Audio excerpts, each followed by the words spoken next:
Hello, hello.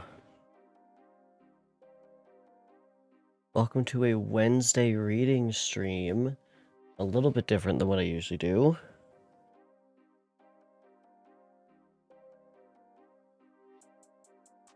How is everyone? Let me just check my sound here.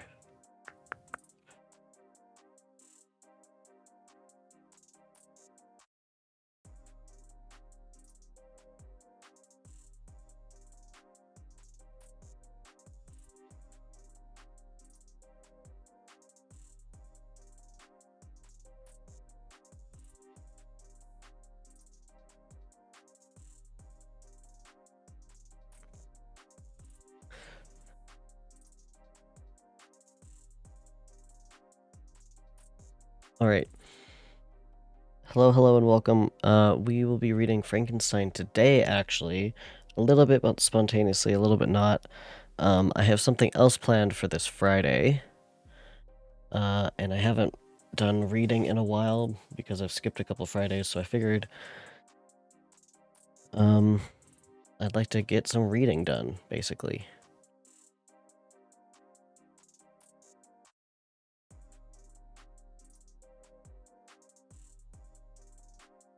That is kind of the gist of it. I spent the morning cleaning the house,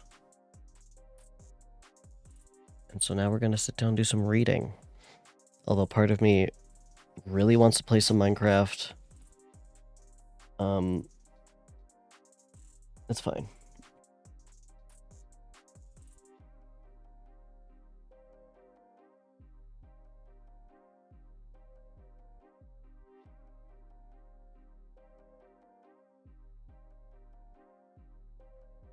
Yeah, I don't know how long this stream is gonna go for as well, but it's fine.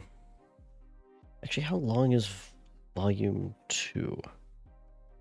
So we are on volume 2 of Frankenstein.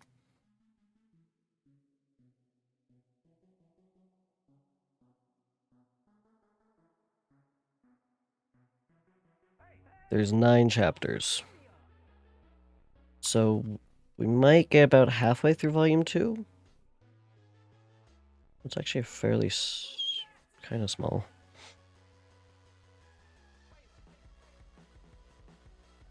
I mean, yeah, if we can get like 4 to 5 chapters done, that would be pretty good.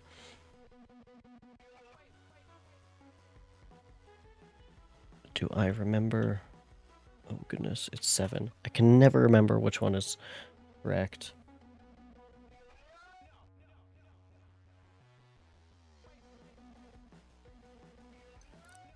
But yeah, let's get into it, I guess.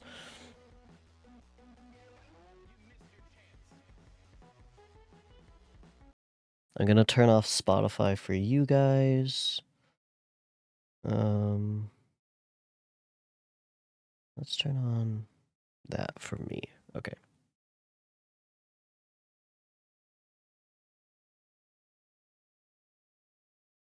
Yeah, so we are on volume 2. You guys are following along with this PDF that I hope is a good size. Should it be bigger? Maybe that's better.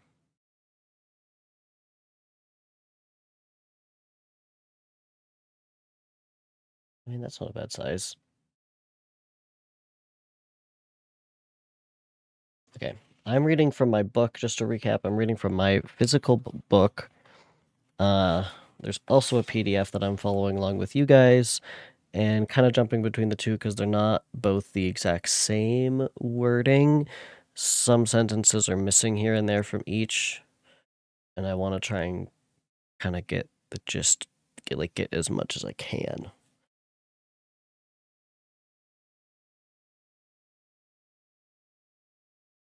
We're just jumping between the two. The PDF also has footnotes, which are kind of nice sometimes.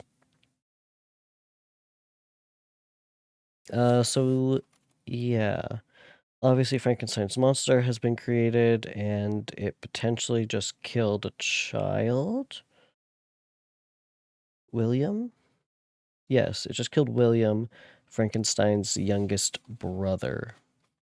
I believe. Or at least we suspect it did. We suspect it did, but Justine, a neighbor or like a friend or a nurse or something, has been hanged for the crime of killing William. So that is where we left off.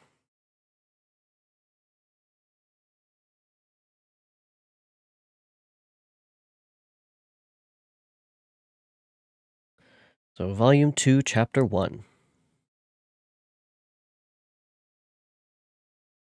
Nothing is more painful to the human mind than, after the feelings have been worked up by a quick succession of events, the dead calmness of inaction and certainty which follow and deprives the soul both of hope and fear. Justine died, she rested, and I was alive. The blood flowed freely in my veins, but a weight of despair and remorse pressed on my heart, which nothing could remove.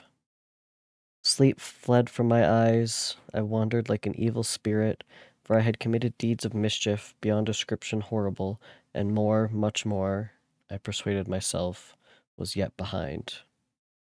Yet my heart overflowed with kindness and the love of virtue. I had begun life with benevolent intentions, and thirsted for the moment when I should put them in practice and make myself useful to my fellow beings.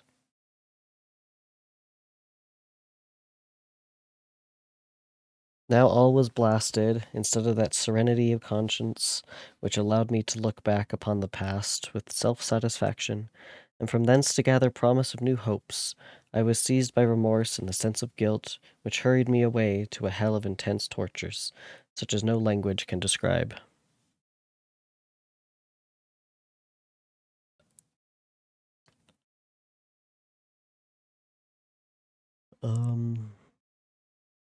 It's just talking about footnotes are talking about Frankenstein's guilt. The interior anguish Victor experiences a given heightened expression here. Language has limitations. Victor finds he cannot disclose his interior conflicts. He has a tortured conscience. Intense sensations of remorse and guilt disrupt his efforts to achieve and maintain a serene conscience, a sense of being right. No words can express the hell and torture he is feeling. Yeah, that makes sense.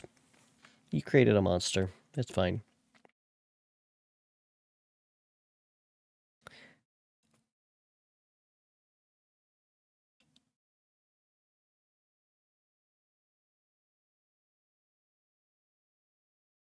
This state of mind preyed upon my health, which had perhaps never entirely recovered from the first shock it had sustained. I shunned the face of man. All sound of joy or complacency was torture to me. Solitude was my only consolation. Deep, dark, death-like solitude. My father observed with pain the alteration perceptible in my disposition and habits, and endeavored by arguments deduced from the feelings of his serene conscience and guiltless life to inspire me with fortitude, and awaken in me the courage to dispel the dark cloud which brooded over me. "Do you think, Victor," he said, "that I do not suffer also?" Sorry, I keep yawning.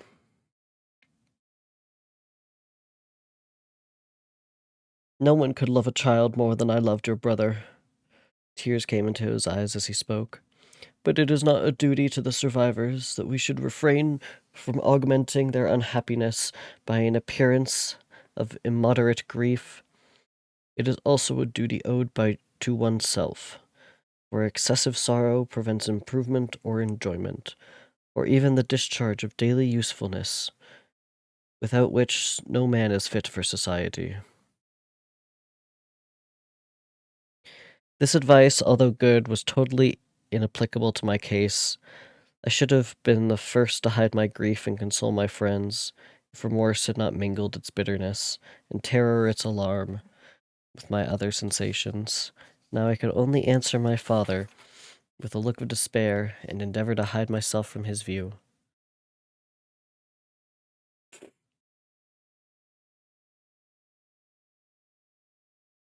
About this time, we retired to our house at Belrive. This change was particularly agreeable to me. The shutting of the gates regularly at 10 o'clock and the impossibility of remaining on the lake after that hour had rendered our resistance within the walls of Geneva very irksome to me. I was now free. Often, after the rest of the family had retired for the night, I took the boat and passed many hours upon the water. Sometimes with my sails set, I was carried by the wind, and sometimes after rowing into the middle of the lake, I left the boat to pursue its own course, and gave way to my own miserable reflections. I was often tempted, when all was at peace around me, and I the only unquiet thing that wandered restless in a scene so beautiful and heavenly, if I except some bat or the frogs whose harsh and interrupted croaking was heard only when I approached the shore. Often, I say, I was tempted to plunge into the silent lake, but the waters might close over me and my calamities forever. But I was restrained when I thought of the heroic and suffering Elizabeth, whom I tenderly loved and whose existence was bound up in mine. I thought also of my father and surviving brother. Should I, by my base desertion, leave them exposed and unprotected to the malice of the fiend who I had let loose among them? Victor again feels guilty about not disclosing the existence of the destructive creature that he has created. Yeah. He continues to fail to recognize and concede that his treatment and desertion of the creature, not the initial creation, have brought about the destruction. In this instance, Victor does sense the potential impact of his desertion on his family and others, but also remains blind to his early desertion of his own creation.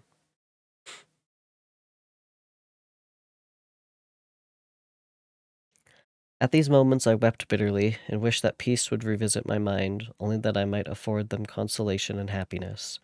But that could not be. Remorse extinguished every hope. I had been the author of unalterable evils, and I lived in daily fear lest the monster whom I had created should perpetrate some new wickedness. I had an obscure feeling that it was not over, and that he would still commit some signal crime, which by its enormity should almost efface the recollection of the past. There was always scope for fear, so long as anything I loved remained behind. My abhorrence of this fiend cannot be convinced. When I thought of him, I gnashed my teeth, my eyes became inflamed, and I ardently wished to extinguish that life which I had so thoughtlessly bestowed. When I reflected on his crimes and malice, my hatred and revenge burst all bounds of moderation. I would have made a pilgrimage to the highest peak of the Andes, could I, when there, have precipitated him to their base. I wished to see him again, that I might wreak the utmost extent of abhorrence on his head, and avenge the deaths of William and Justine. I want to see my son again so I can fucking kill him.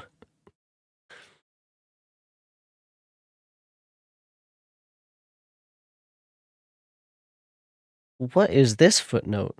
The remorse Victor expresses is reminiscent of J. Robert Oppenheimer's sentiments when he witnessed the unspeakable power of the atomic bomb. A passage from the Hindu scripture of the Bhagavad Gita flashed before Oppenheimer's mind. I became death, the destroyer of worlds. In the short phrase, Oppenheimer, as one of the architects of the A-bomb, acknowledged that he had unleashed a force that could lead to the annihilation of civilization. He also proclaimed the physicists have known sin, and this is a knowledge they cannot lose. What? Okay.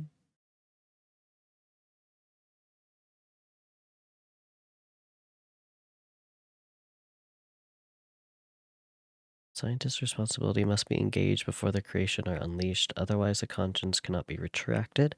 The scientists with high moral conscience view their responsibility to warn about the malevolent uses of scientific results to their students, to their colleagues, and to the public. They would cease and desist from scientific research that has no redeeming value but destruction or baneful dehumanization. Victor's anguish is a warning to those scientists who bracket away from the moral quality of their work under a banner of pure inquiry, whatever its outcome. Whether it is cloning a human being, creating a new biological weapon, releasing transgenic species, or designing human genomes, these end call for acts and acknowledgments of social responsibility. Interesting.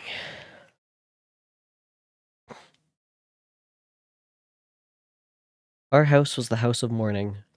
My father's health was deeply shaken by the horror of the recent events. Elizabeth was sad and desponding. She no longer took delight in her ordinary occupations.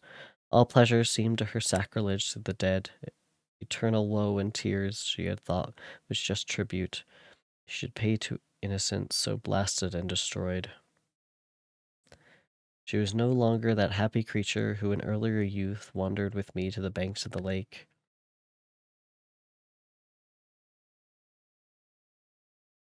And talked with ecstasy of our future prospects. The first of these sorrows, which are sent to wean us from the earth, had visited her, and its dimming influence quenched her dearest smiles.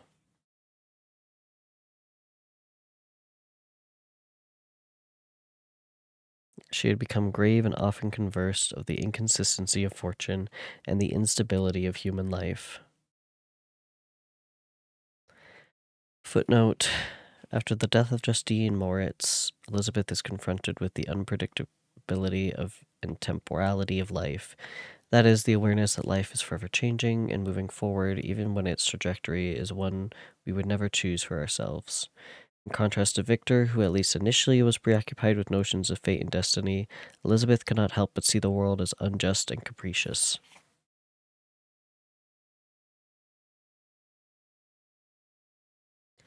When I reflect, my dear cousin, she said, on the miserable death of Justine Moritz, I no longer see the world and its works as they appeared before me, as they before appeared to me.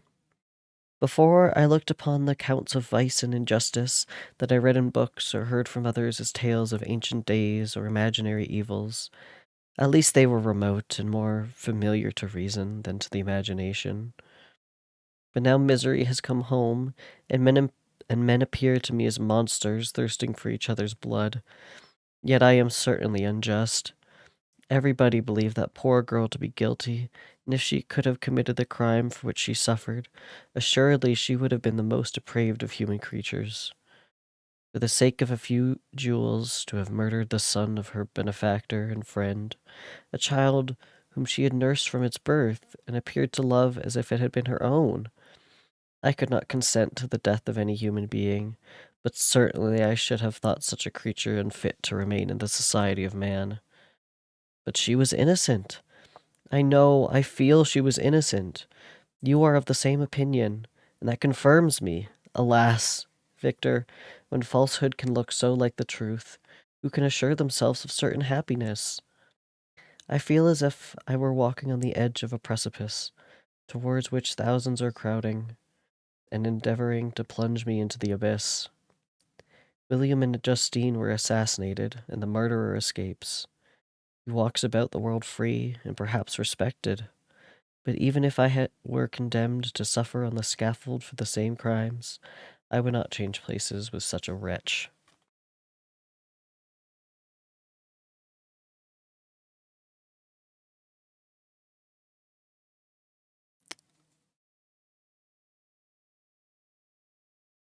Footnotes.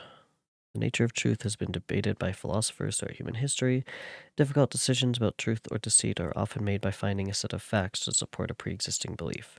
In the legal system, the accused can be convicted based on circumstantial evidence that later turns out to be either partially false or unreliable or full of gaping holes. Justine's fate is decided by just that type of evidence. In scientific endeavors, determining what is true from research results likewise requires ensuring that any analysis is independent of personal bias. Mary presupposes a direct relationship between knowing the truth and experiencing happiness. There are many other works of science fiction suggest otherwise. The Matrix presented a generation of moviegoers with the choice between uncomfortable truths and blissful ignorance. You take the blue pill, the story ends, you wake up in your bed and believe whatever you want to believe. You take the red pill, you stay in Wonderland, and I show you how deep the rabbit hole goes. When reading of Victor's behavior is his desperate attempt to cling to something like happiness in the face of an increasingly dangerous truth.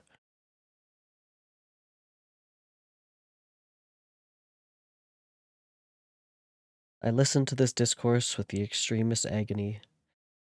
I, not in deed, but in effect, was the true murderer.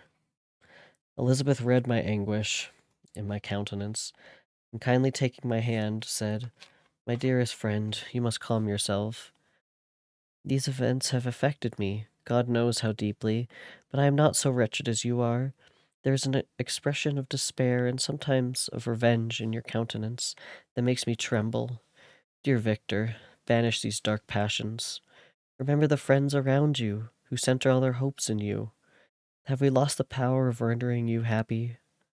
Ah, while we love, while you are true to each other, here in this land of peace and beauty, your native country, we may reap every tranquil blessing.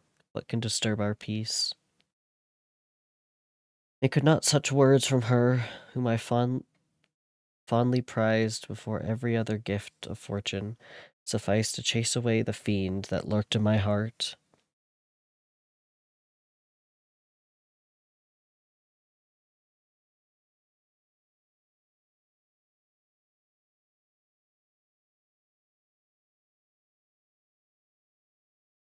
Hold on.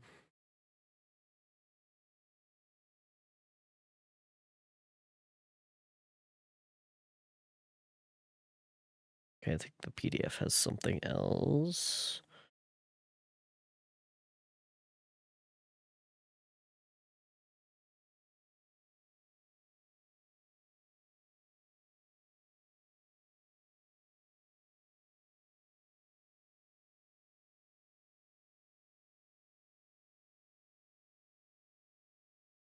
Okay, so in this one she says, "Be calm, my dear Victor. I would sacrifice my life to your peace. We surely shall be happy, quiet in our native country, and not mingling in the world. What can disturb our tranquility?" She shed tears as she said this, distrusting the very solace that she gave, but at the same time she smiled, that she might chase away the fiend that lurked in my heart.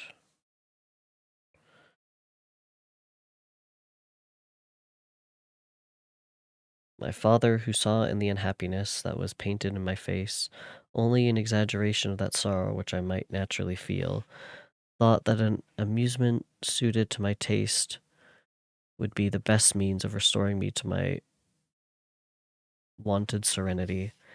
It was from this cause that he had removed to the country, and induced by the same motive, he now proposed that we should all make an excursion to the valley of Chamois. Chamoix.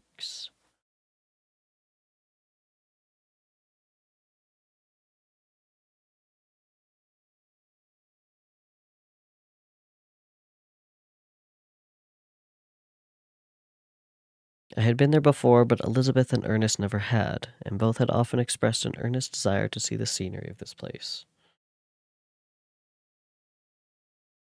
which had been described to them as so wondrous and sublime. Accordingly, we departed from Geneva on this tour about the middle of the month in August, nearly 2 months after the death of Justine.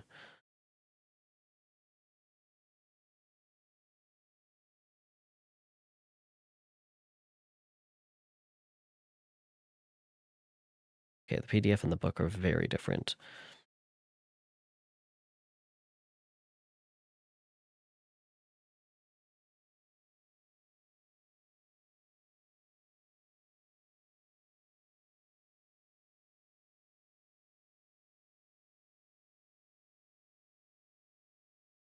Back to kind of Elizabeth's talking. Even as she spoke, I drew near to her, as if in terror, lest at that very moment the destroyer had been near to rob me of her.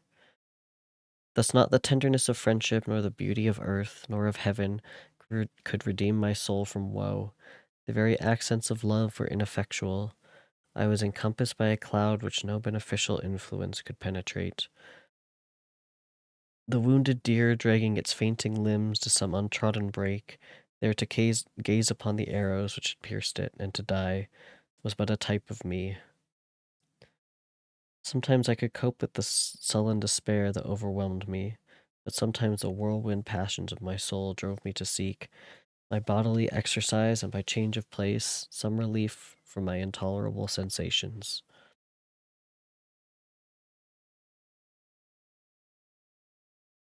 It was during an access of this kind that I suddenly left my home, and bending my steps towards the near alpine valleys, sought the magnificence, the eternity of such scenes, to forget myself and my ephemeral, because human, sorrows. My wanderings were directed towards the valley of Chamois. I had visited it frequently during my boyhood. 6 years had passed since then. I was a wreck, but naught had changed in those savage and enduring scenes. So my book says he thought of the idea, but the PDF says his dad did, which is interesting.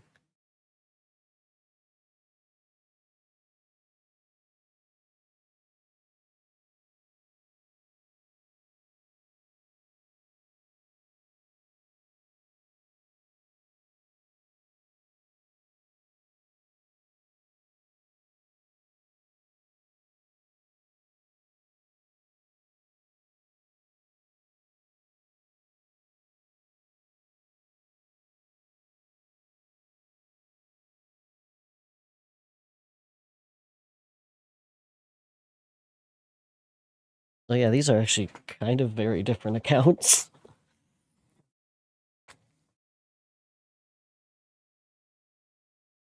So my book goes, I performed the first part of my journey on horseback. I afterwards hired a mule, as the more sure-footed and least liable to receive injury on those rugged rocks. The weather was fine. It was about the middle of the month of August, nearly 2 months after the death of Justine, the miserable epoch from which I dated all my woe. The weight upon my spirit was sensibly lightened as I plunged yet deeper into the ravine of Arve. The immense mountains and precipices that overhung me on every side, the sound of the river raging among the rocks, and the dashing of the waterfalls around, spoke of a power mighty as omnipotence, and I ceased to fear, or to bend before any being less almighty than that which had created and ruled the elements, here displayed in their most terrific guise. Still, as I ascended higher, the valley assumed a more magnificent and astonishing character. Ruined castles hanging on the precipices of tiny mountains, the impetuous Arve, and cottages every here and there peeping forth from among the trees, formed a scene of singular beauty, but it was augmented and rendered sublime by the mighty Alps, whose white and shining pyramids and domed towered above all, as belonging to another earth, the habitants of another race of beings.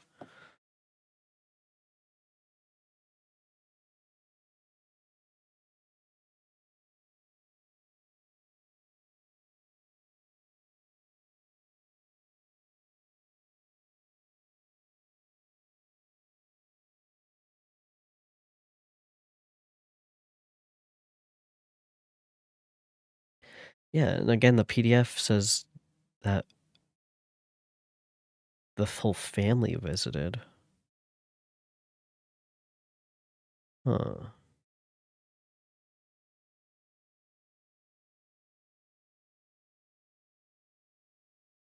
I'll just read my book because we're almost done the chapter, and then I'll go back and read the PDF. I passed the bridge of Pellicer, where the ravine which the river forms opened before me, and I began to ascend the mountain that overhangs it. Soon after I entered the valley of Chamoix.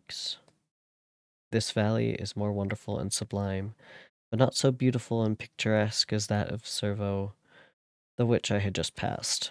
The high and snowy mountains were its immediate boundaries, but I saw no more ruined castles and fertile fields. Immense glaciers approached the road. I heard the rambling thunder of the falling avalanche and marked the smoke of its passage.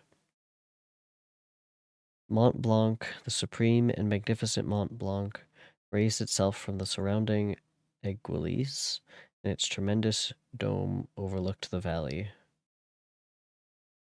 A tingling, long lost sense of pleasure often came across me during this journey. Some turn in the road, some new object suddenly perceived and recognized, reminded me of days gone by. and were associated with the light-hearted gaiety of boyhood.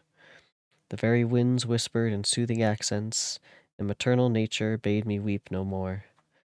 Then again the kindly influence ceased to act. I found myself fettered again to grief and indulging in all the misery of reflection. Then I spurred on my animal, striving so to forget the world, my fears, and more than all myself. Or in a more desperate fashion, I alighted and threw myself on the grass, weighted down by the horror and despair. At length I arrived at the village of Chamois. Exhaustion succeeded to the extreme fatigue both of body and of mind which I had endured. For a short space of time I remained at the window, watching the pallid lightnings that played above Mount Blanc, and listened to the rushing of the Arve, which pursued its noisy way beneath. The same lulling sounds acted as a lullaby to my too keen sensations. When I placed my head upon my pillow, sleep crept over me. I felt it as it came, and blessed the giver of oblivion.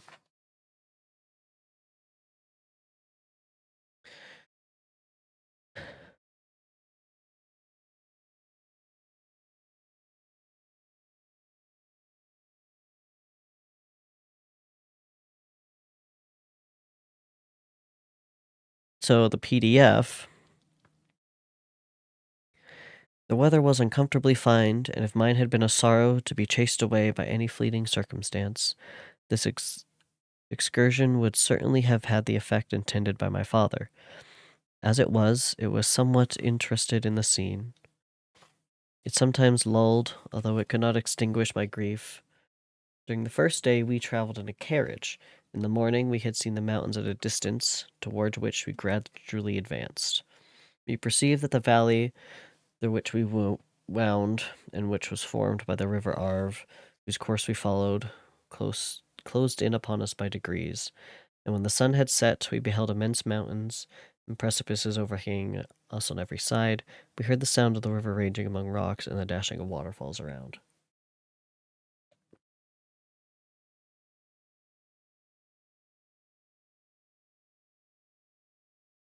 The next day we pursued our journey upon mules, and as we ascended still higher, the valley assumed a more magnificent and astonishing character.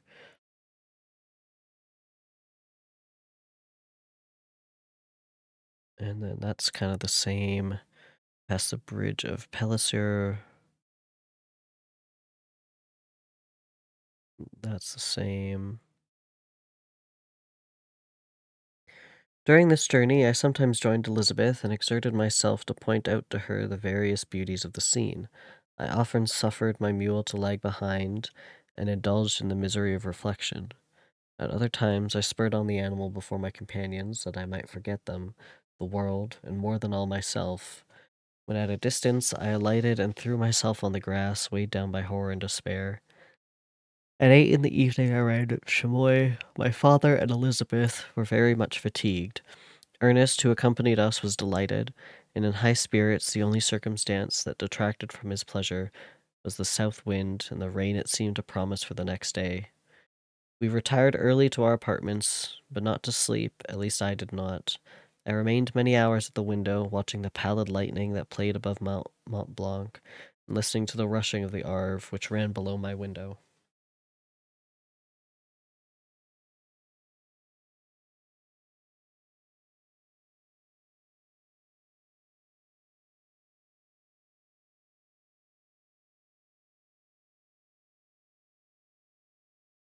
I mean, it's kind of the same, but there is discrepancies. Like in the book, it says eventually the sounds lulled him to sleep, and also he's alone instead of with his family, which is kind of different.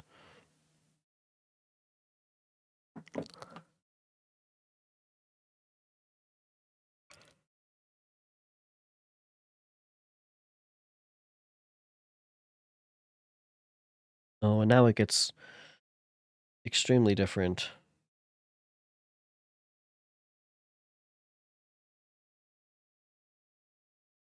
Okay, I'm trying my best here to hop between the two, but now the stories are getting conflicted,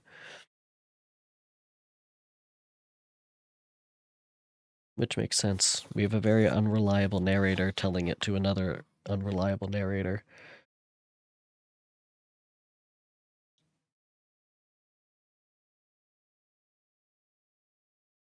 But, Chapter 2. I spent the following day roaming through the valley. I stood beside the sources of the Arverion, which take their rise in a glacier that with slow pace is advancing down from the summit of the hills to barricade the valley. The abrupt sides of vast mountains were before me, the icy wall of the glacier overhung me, a few shattered pines were scattered around, and the solemn silence of this glorious presence chamber of imperial nature was broken only by the brawling waves or the fall of some vast fragment. The thunder sound of the avalanche or the cracking reverberated along the mountains of the accumulated ice, which through the silent working of immutable laws was ever and anon rent and torn, as if it had been but a plaything in their hands. These sublime and magnificent scenes afforded me the greatest consolation that I was capable of receiving. They elevated me from littleness of feeling, and although they did not remove my grief, they subdued and tranquilized it. In some degree, also, they diverted my mind from the thoughts over which it had brooded for the last month. I retired to rest at night, my slumbers, as it were, waited on and ministered on to by the assemblance of grand shapes, which I had contemplated during the day. They congregated round me, the unstained snowy mountain top, the glittering pinnacle, the pine woods, and ragged bare ravine, the eagle soaring amidst the clouds. They all gathered round me and bade me at peace.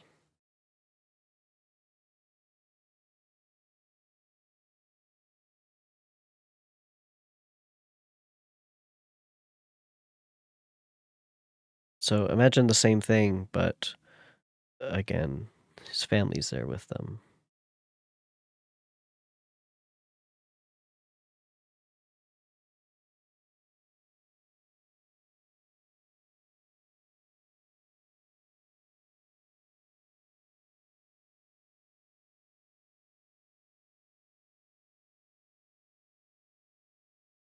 I returned in the evening fatigued but less happy, and conversed with my family with more cheerfulness than had been my custom for some time. My father was pleased, and Elizabeth overjoyed. "My dear cousin," said she, "you see what happiness you diffused when you were happy. Do not relapse again."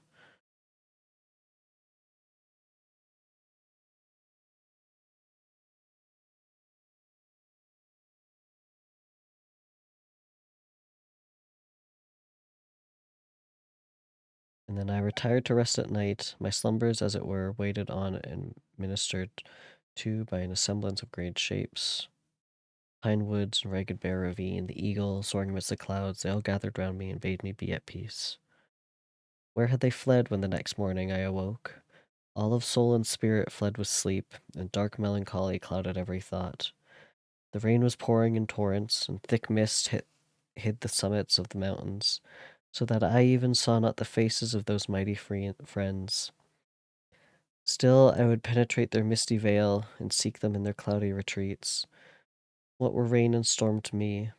My mule was brought to the door, and I resolved to ascend the summit of Montevert.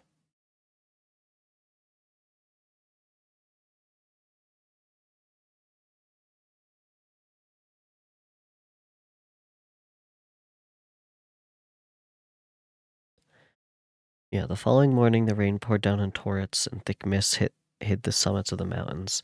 I rose early, but felt unusually melancholy. The rain depressed me, my old feeling recurred, and I was miserable.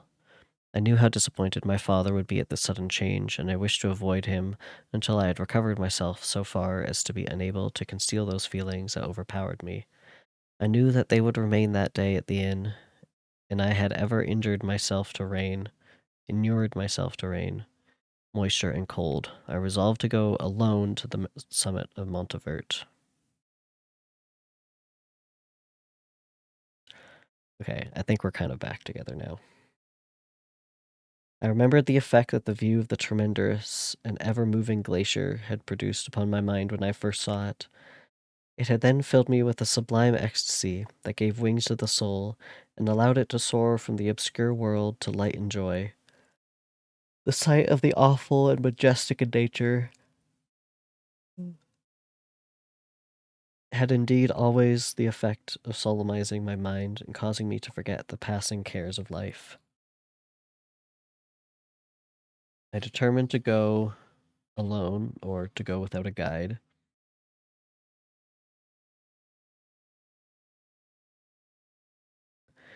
For I was well acquainted with the path, and the presence of another would destroy the solitary grandeur of the scene.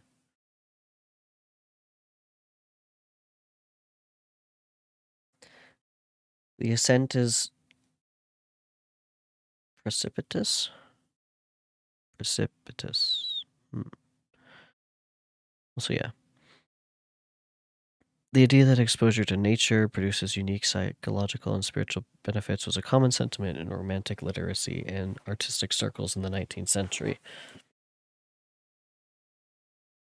Emerson and Thoreau, both part of the tradition of American Romanticism, knew as transcendentalism,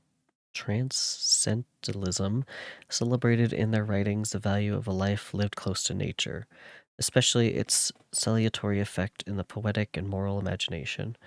This romantic notion of nature was as balm would also influence the rise of the urban parks movement, most notably via the work of landscape architect Frederick Law Olmsted in the mid 19th century.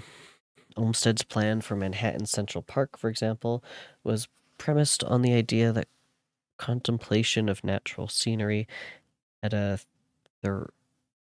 therapeutic effect on city dwellers. This all makes sense. The romantic understanding of the value of natural scenery was bound up with a pair of distinct aesthetic categories: the sublime, which referred to feelings of awe and even fear in the face of nature's power and wilderness, and the picturesque, which described the contemplative reaction to a more orderly and human scaled natural landscape. The notion of the sublime would play a major role in American wilderness appreciation throughout the 19th and 20th centuries, animating the work of a diverse community of artists, writers, and advocates. Yeah. I mean, that makes sense. I think people in the 1800s were probably pretty depressed, um, as a majority, but they just didn't kind of know it. Um, and I think society kind of remains to be the same in a way that, hey, sometimes you take a walk outside and you feel a lot better mentally. You know, it's real hard to push yourself there sometimes, but a good walk does wonders.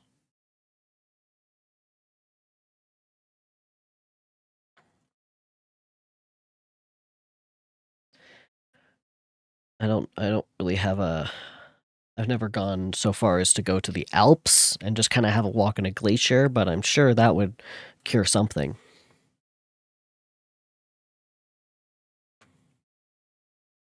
Okay.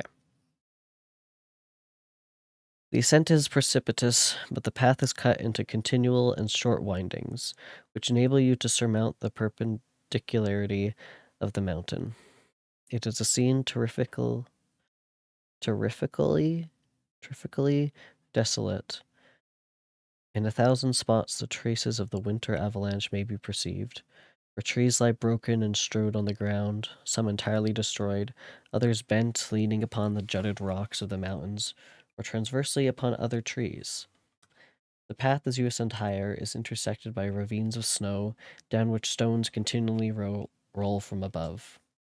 One of them is particularly dangerous, as the slightest sound, such as even speaking in a loud voice, produces a concussion of air sufficient to draw destruction upon the head of the speaker.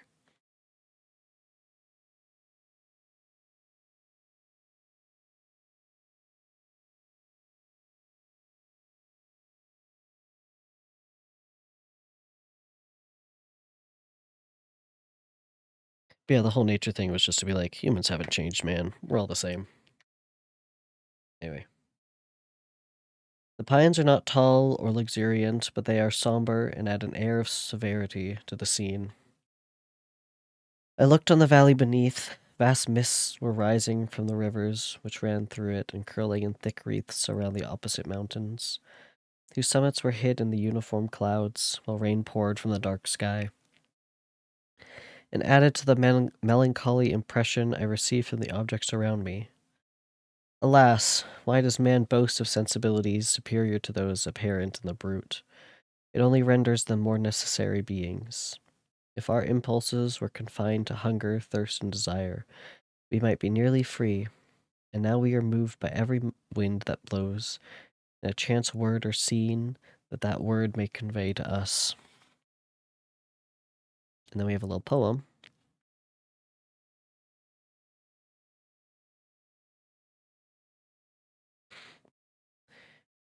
We rest, a dream has power to poison sleep. We rise, one wandering through thought pollutes the day. We feel, conceive or reason, laugh or weep, embrace fond woe, or cast our cares away. It is the same, for be it joy or sorrow, the path of its departure still is free. Man's yesterday may ne'er be like his morrow, naught may endure but mutability. Mutability.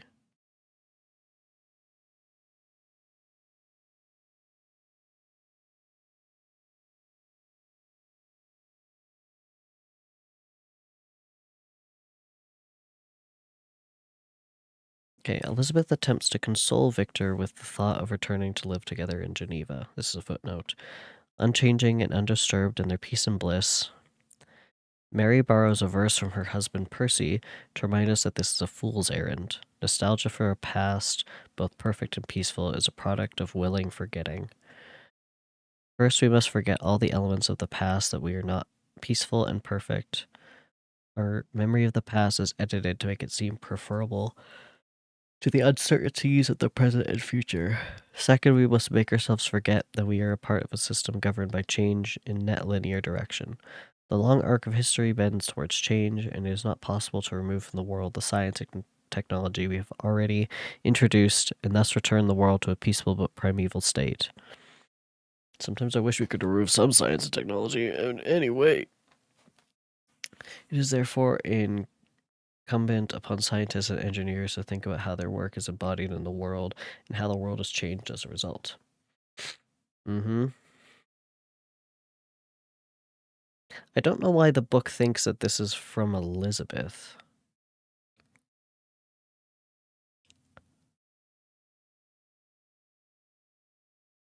Or why the footnote thinks that.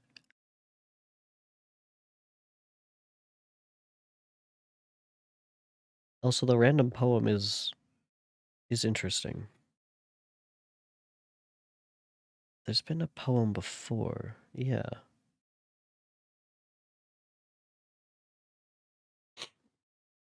What is the purpose of this poem? It's a good question.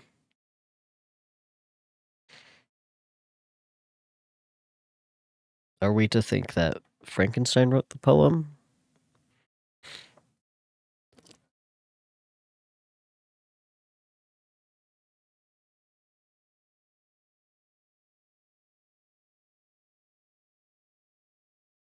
Hold on 1 second.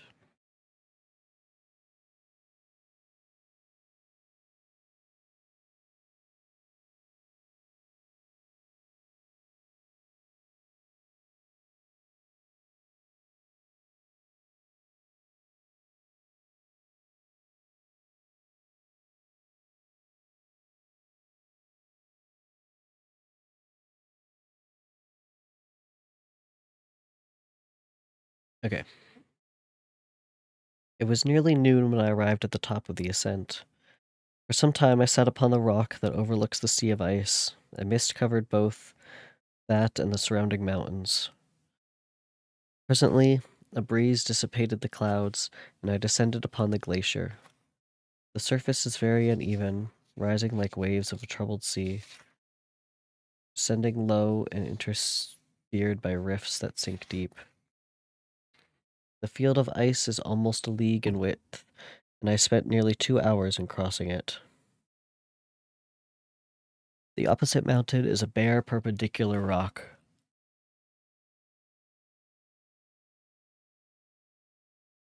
Whew. From the side where I now stood, Mount Avert was exactly opposite. At the distance of a league, and above it rose Mount Blanc in awful majesty. I remained in a recess of the rock, gazing on this wonderful and stupendous scene. The sea, or rather the vast river of ice, wound among its dependent mountains, whose aerial summits hung over its recesses. Their icy and glittering peaks shone in the sunlight over the clouds. My heart, which was before sorrowful, now swelled with something like joy. I exclaimed, "Wandering spirits, if indeed you wander and do not rest in your narrow beds, allow me this faint happiness, or take me, as your companion, away from the joys of life." As I said this, I suddenly beheld the figure of a man at some distance, advancing towards me with superhuman speed. He bounded over the crevices in the ice, among which I had walked with caution. His stature also, as he approached, seemed to exceed that of a man.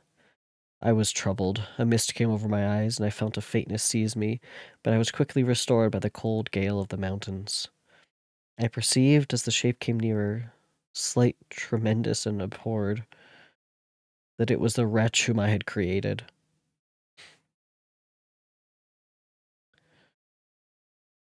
I trembled with rage and horror, resolving to wait his approach, and then close with him in mortal combat.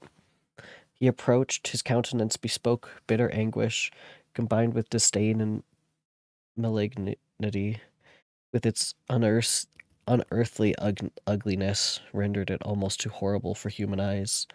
But I scarcely observed this.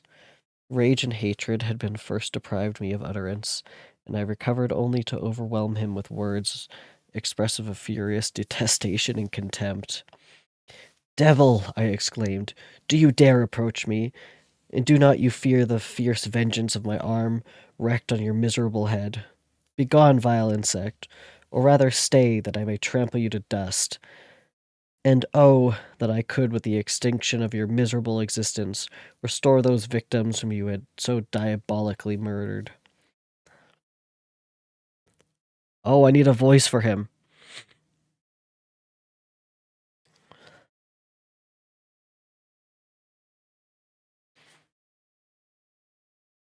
I don't know what Frankenstein sounds like. Okay, hold on, hold on, hold on.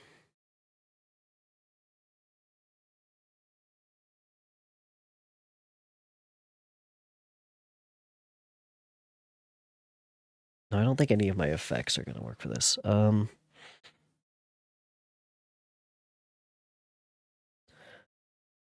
"I expected this reception," said the demon. "All men hate the wretched. How then must I be hated, who am miserable beyond all living things? Yet you, my creator, detest and spurn me. Thy creature, to whom thou art bound thy ties, only dissoluble by the annihilation of one of us. You purpose to kill me. How dare you sport thus with life? Do your duty towards me, and I will do mine towards you and the rest of mankind. If you will comply with my conditions, I will leave them and you at peace. But if you refuse, I will glut the maw of death until it is be satiated with the blood of your remaining friends." Abhorred monster, fiend thou art, the tortures of hell are too mild a vengeance for thy crimes. Wretched devil, you reproach me with your creation. Come on, then, that I may extinguish the spark which I so negligently bestowed. Negligently, I can't. That's a hard one. Negligence, neg. Nope. Anyway, neglectfully, basically. My rage was within bounds. I sprang on him, impelled by all the feelings which can arm one being against the existence of another. He easily eluded me and said, "Be calm. I entreat you to hear me." Hey, Navy. Frankenstein and the monster are fighting. That's where we are.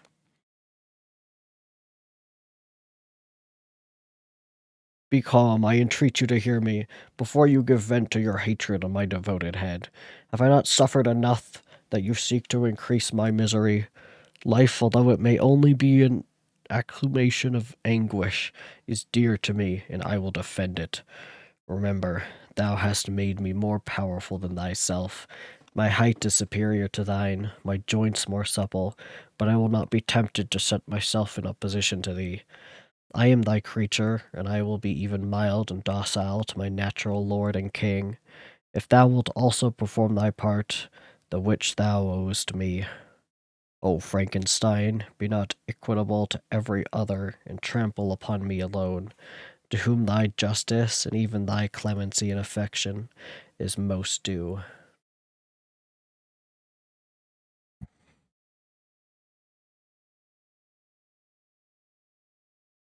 Remember that I am thy creature. I ought to be thy Adam, but I am rather the fallen angel, whom thou derives from joy for no misdeed. Everywhere I see bliss, from which I alone am irrevocably excluded. I was benevolent and good. Misery made me a fiend. Make me happy, and I shall again be virtuous.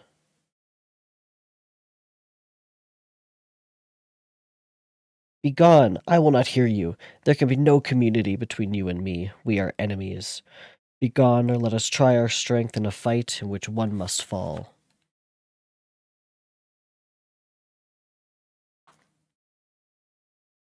How can I move thee?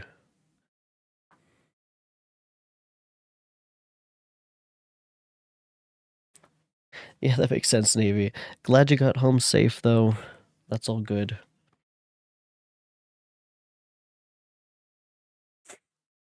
Hold on, there's a footnote. Let's read that. Though this work well predates such existential writers as Albert Camus. Yeah, that's good. Just need some rest. Mary's narrative grapples with many of the same issues, including feelings of anguish and meaninglessness, especially in the face of suffering and human finitude.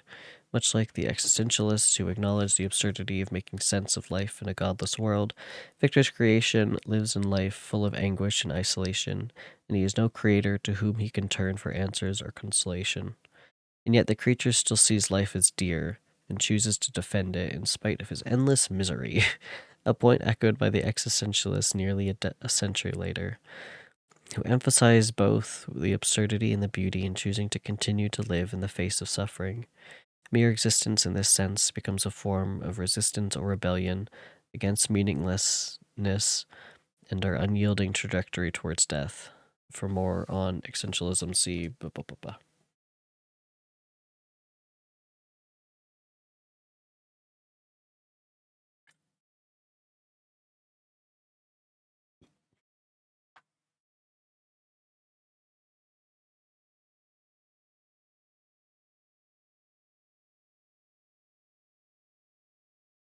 Okay.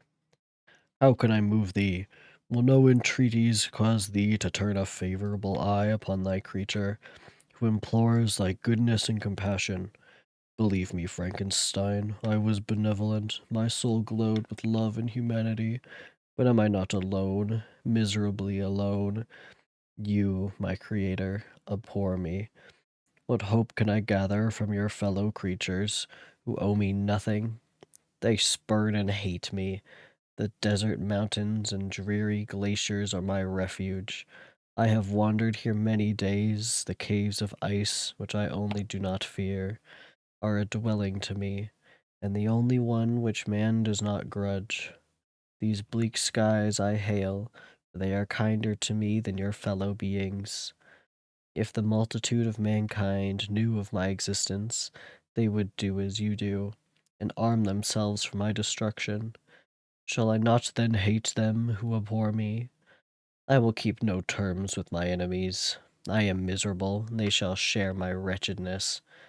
Yet it is in your power to recompense me, and deliver them from an evil which it only remains for you to make so great, that not only you and your family, but thousands of others, shall be swallowed up by the whirlwinds of its rage.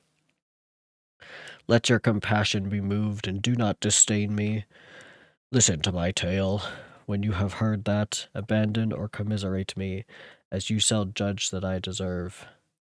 But hear me, the guilty are allowed, by human laws, bloody as they are, to speak in their own defense before they are condemned. Listen to me, Frankenstein. You accuse me of murder, and yet you would, with a satisfied conscience, destroy your own creature. Oh, praise the eternal justice of man! Yet I ask you not to spare me. Listen to me, and then if you can, if you will, destroy the work of your hands. Why do you call to my remembrance? I rejoined. Circumstances of which I shudder to reflect that I have been the miserable origin and author. Cursed be the day, abhorred devil, in which you first saw light.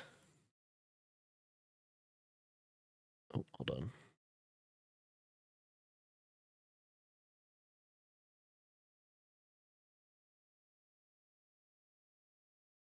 Cursed, although I curse myself, be the hands that formed you.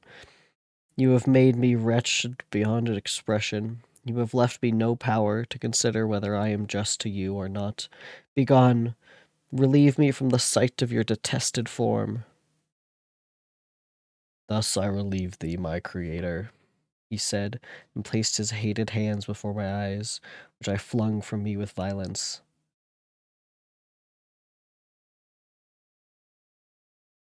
Thus I take from thee a sight which you abhor. Still thou canst listen to me and grant me thy compassion. By the virtues that I once possessed, I demand this from you. Hear my tale, it is long and strange, and the temperance of this place is not fitting to your fine sensations. Come to the hut upon the mountain. The sun is yet high in the heavens. Before it descends to hide itself beyond yon snowy precipices and illuminate another world, you will have heard my story and can decide. On you it rests, whether I quit forever the neighborhood of man and lend a harmless life, or become the scourge of your fellow creatures and the author of your own speedy ruin. As he said this, he led the way across the ice. I followed. My heart was full, and I did not answer him. But as I proceeded, I weighed the various arguments that he had used, and determined at least to listen to his tale.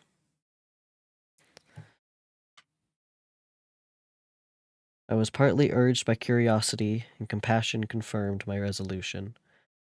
I had hitherto supposed him to be the murderer of my brother, and I eagerly sought a confirmation or denial of his opinion. For the first time, also, I felt what the duties of a creator towards his creature were, and that I ought to render him happy before I complained of his wickedness. These motives urged me to comply with his demand. We crossed the ice, therefore, and ascended the opposite rock. The air was cold, and the rain again began to descend. We entered the hut, the fiend with an air of exhalation, I with a heavy heart and depressed spirits. But I consented to listen, and seated myself by the fire, which my odious companion had lighted. He thus began his tale.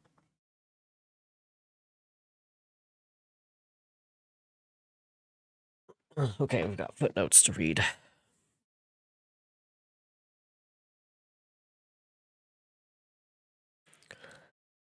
Here we see a classic way the other is constructed.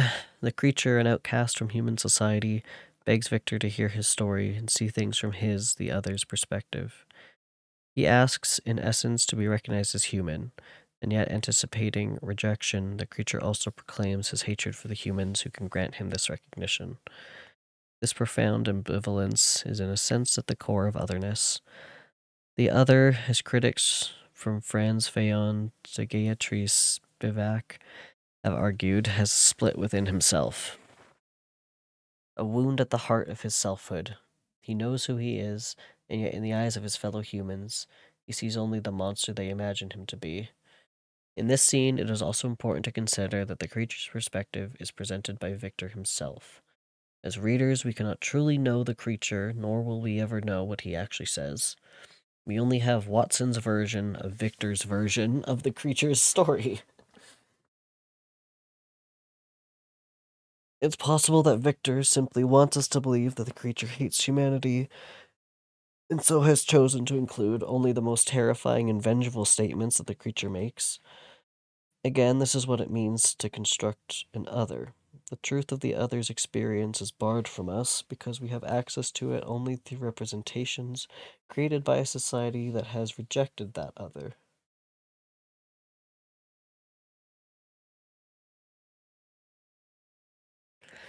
The concept of murder functions like a central litmus test here and throughout the novel.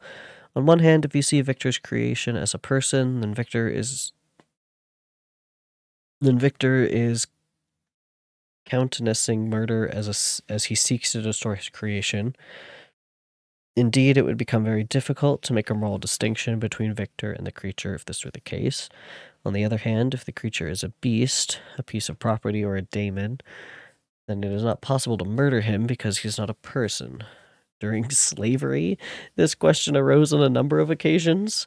Could an owner be prosecuted for murdering a piece of property? The question was highly politicized because to charge an owner with murdering a slave would be to acknowledge the slave's humanity and thus to call into question the entire institution of slavery. Yeah. Even if the creature in Mary's tale is not human, however, his destruction may still have moral implication for other reasons. But Victor would not be guilty of murder, and the creature would have committed a crime Victor was not himself guilty of. Mary appears to have anticipated by 2 centuries one of the central ethical concerns of robotics and artificial intelligence. How sophisticated will an artificial intelligence have to be before it can be murdered? If it can be murdered, do we then have to face the issue of its enslavement?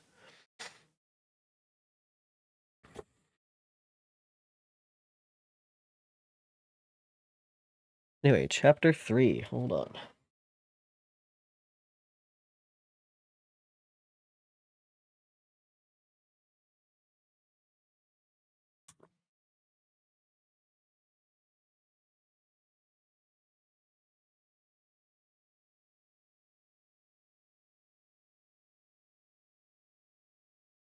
Do I have to do this all in the creature's voice?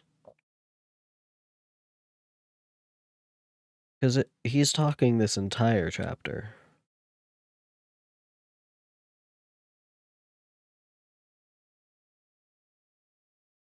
Oh, he's talking for quite a few chapters.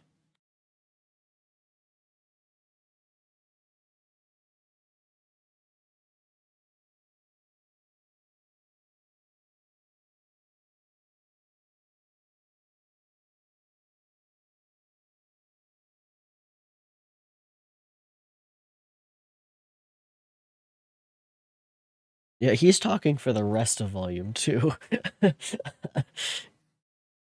I don't know how good that voice even was. I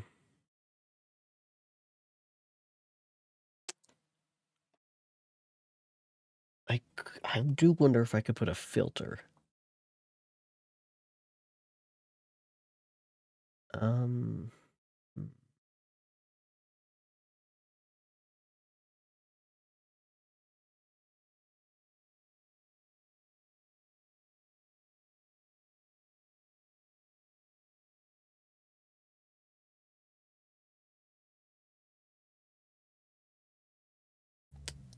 I wonder.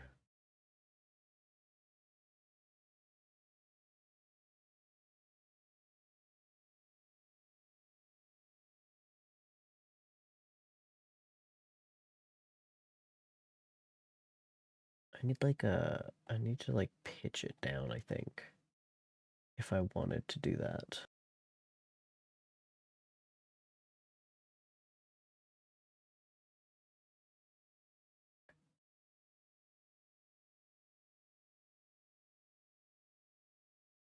No, not that. Pitch wheel?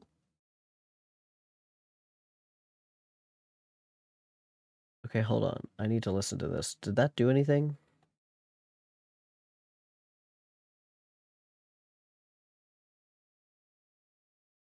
I don't think it did.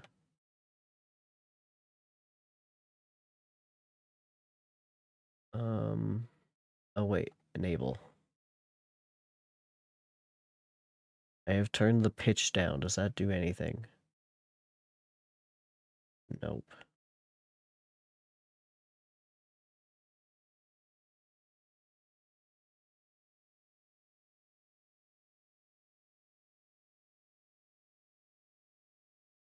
What does that do? Nothing as well. Okay.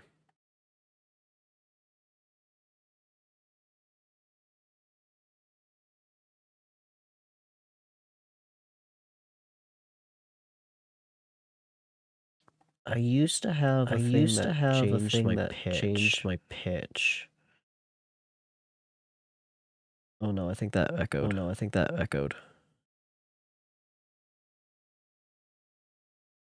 That's not what I want.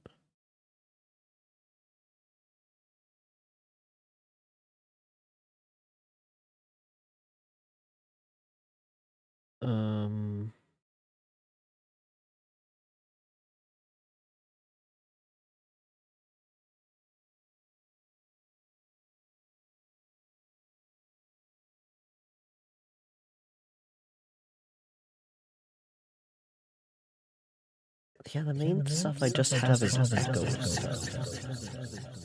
Oh no. Okay, sorry. I've turned it off.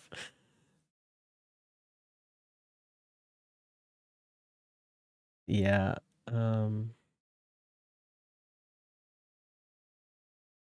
I could turn on cave.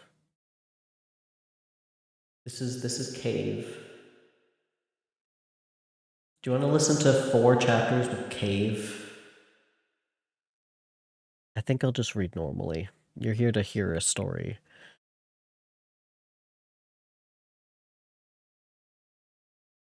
Yeah, okay. But we're in the creature's perspective for the next couple chapters, so that's kind of interesting.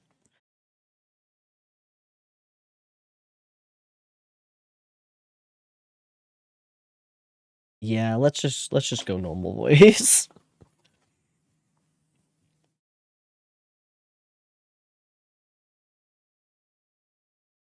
Okay, volume 2, chapter 3. It is with considerable difficulty that I remember the original era of my being. It really is. I was fine with their conversation there, and then it was like, oh shit, he's gonna be talking for 4 chapters.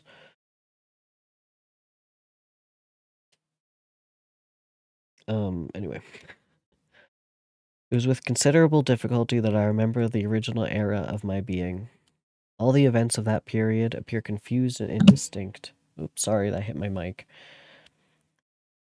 A strange multiplicity of sensations seized me, and I saw, felt, heard, and smelt at the same time. And it was, indeed, a long time before I learned to distinguish between the operations of my various senses. By degrees, I remember, a stronger light pressed upon my nerves, so that I was obliged to shut my eyes. Darkness then came over me and troubled me, but hardly had I felt this, when by opening my eyes, as I now suppose, the light poured in upon me again. I walked and, I believe, descended, but I presently found a great alteration in my sensations. Before, dark and opaque bodies had surrounded me, impervious to my touch or sight, but I now found that I could wander on at liberty, with no obstacles which I could not either surmount or avoid. The light became more and more oppressive to me, and the heat wearying me as I walked. I sought a place which I could receive shade. This was the forest near Ingolstadt, and here I lay by the side of a brook, resting from my fatigue, until I felt tormented by hunger and thirst. This roused me from my nearly dormant state, and I ate some berries which I had found hanging on a tree or lying on the ground. I slaked my thirst at the brook, and then laying down was overcome by sleep. It was dark when I awoke. I felt cold also, and half frightened, as it were instinctively, finding myself so desolate. Before I had quitted your apartment, on a sensation of cold, I had covered myself with some clothes. but these were insufficient to secure me from the dews of night. I was a poor, helpless, miserable wretch, and I knew and could distinguish nothing, but feeling pain invade me on all sides.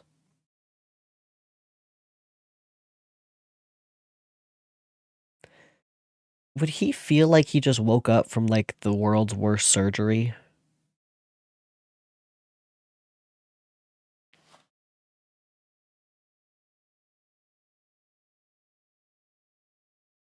But feeling pain invade me on all sides, I sat down and wept. Soon a gentle light stole over the heavens and gave me a sensation of pleasure. I started up and beheld a radiant form rise from among the trees. I gazed with a kind of wonder. It moved slowly, but it enlightened my path, and I again went out in search of berries. I was still cold when under one of the trees I found a huge cloak, with which I covered myself and sat down upon the ground. Well, that's handy. No distinct ideas occupied my mind, all was confused. I felt light and hunger and thirst and darkness.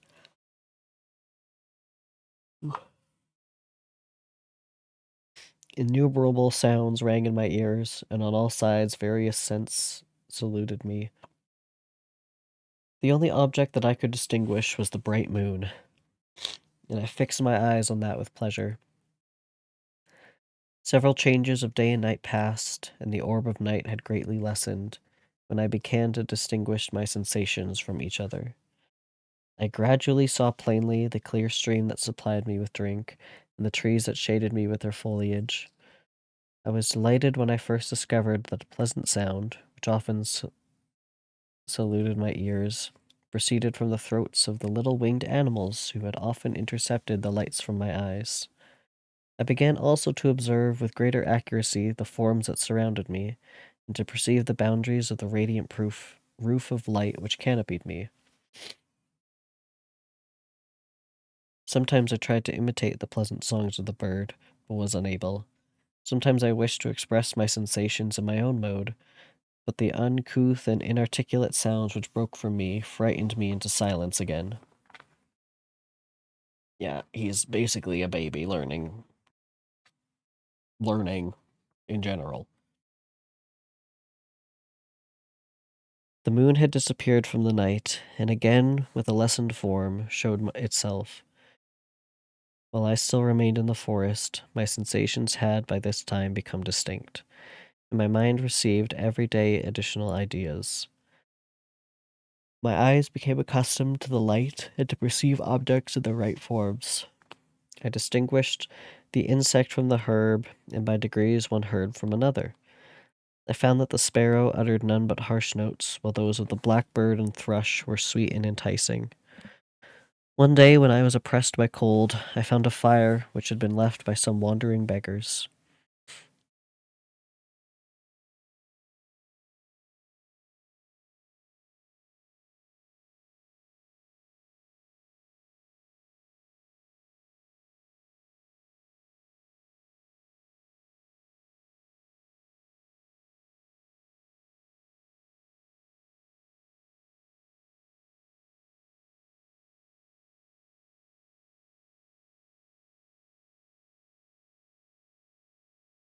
Sorry, I lost my place.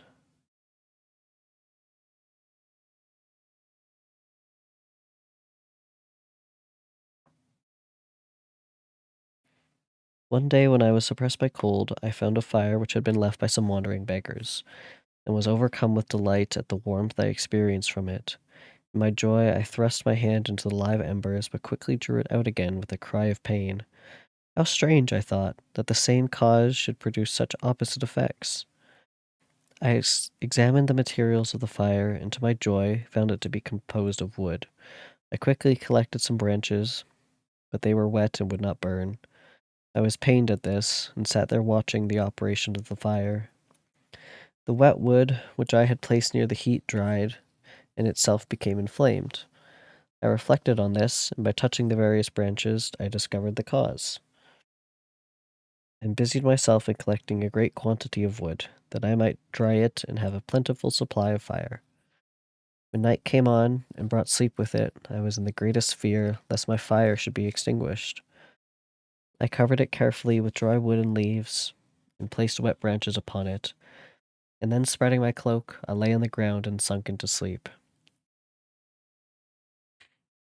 Discovered fire.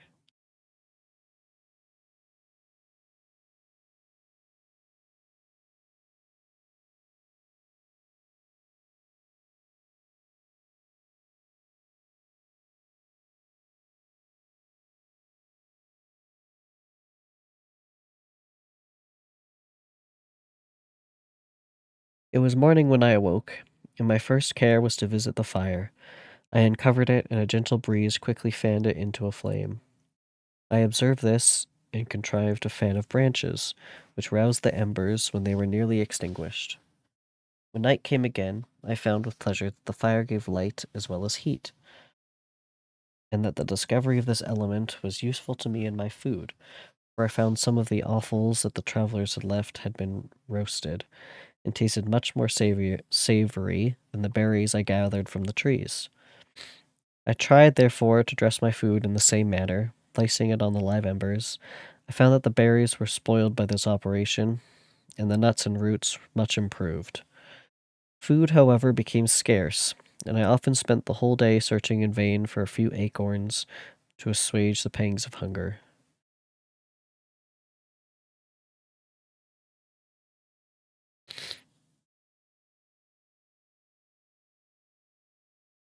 When I found this, I resolved to quit the place that I had hitherto inhabited.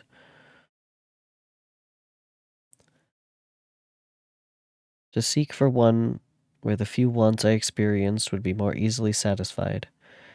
In this emigration, I exceedingly lamented the loss of the fire which I had obtained through accident, and knew not how to reproduce it. I gave several hours to the serious consideration of this difficulty, but I was obliged to relinquish all attempts to supply it, and wrapping myself up in the cloak, I struck across the wood towards the setting sun. I passed 3 days in these rambles, and at length discovered the open country. The great fall of snow had taken place the night before, and the fields were of one uniform white. The appearance was disconsolate, disconsolate. I know I'm saying that wrong. And I found my feet chilled by the cold damp outside that covered the ground. It was about 7 in the morning, and I longed to obtain food and shelter. At length I perceived a small hut on a rising ground, which had doubtlessly been built for the convenience of some shepherd.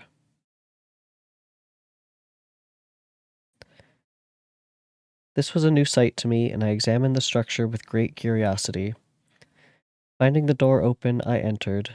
An old man sat in it, near a fire over which he was preparing his breakfast.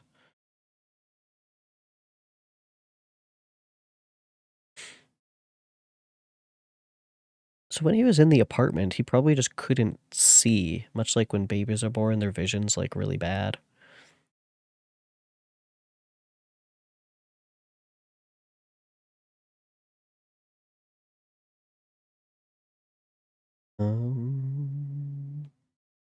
He turned on hearing a noise and perceived me, shrieked loudly, and quitted the hut, ran across the fields with the speed of which his debilitated form hardly appeared capable. His appearance, different from any I had ever before seen, and his flight somewhat surprised me. But I was enchanted by the appearance of the hut. Here the snow and rain could not penetrate. The ground was dry, and it presented to me then as exquisite and divine a retreat as pandemonium appeared to the demons of hell after their sufferings at the lake of fire.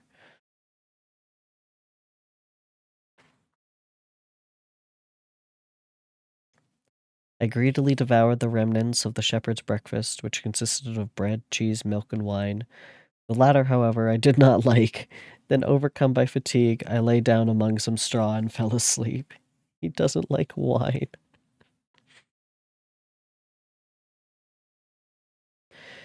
It was noon when I awoke, and allured by the warmth of the sun, which shone brightly on the white ground, I determined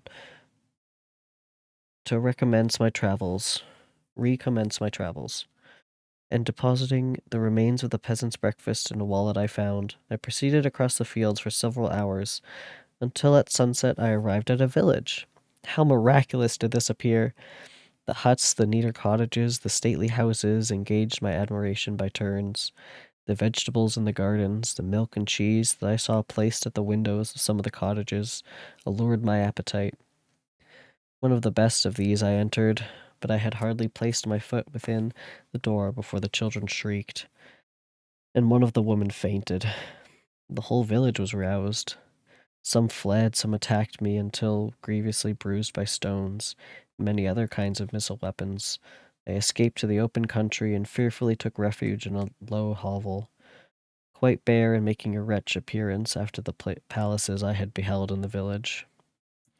This hovel, however, joined a cottage of a neat and pleasant appearance, but after my late dearly bought experience, I dared not enter it. My place of refuge was constructed of wood, but so low that I could with difficulty sit upright in it.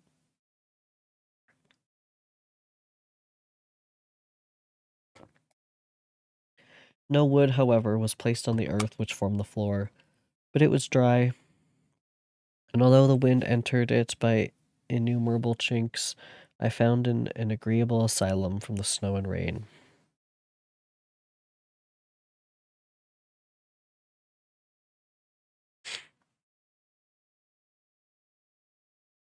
Here then I retreated and lay down happy to have found a shelter, however miserable from the inclemency of the season, and still more from the barbarity of man.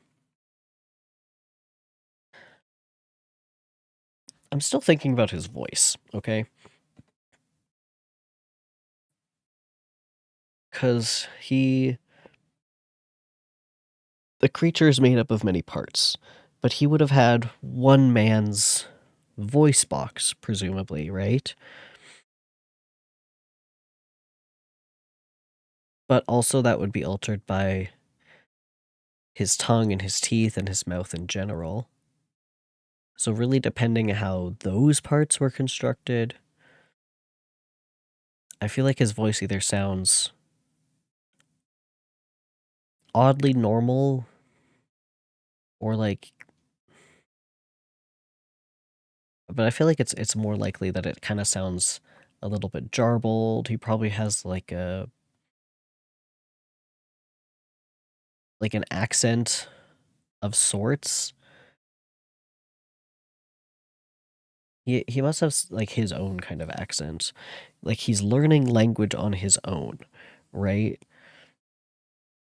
So it probably sounds very, very broken. Not in the way of like the sentences are broken, but like the sounds are kind of broken.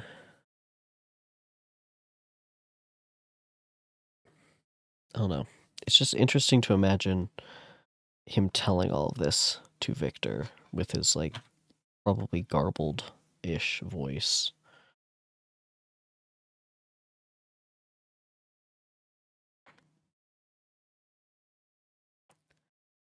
As soon as morning dawned, I crept from my kennel, that I might view the adjacent cottage and discover if I could remain in the habitation I had found.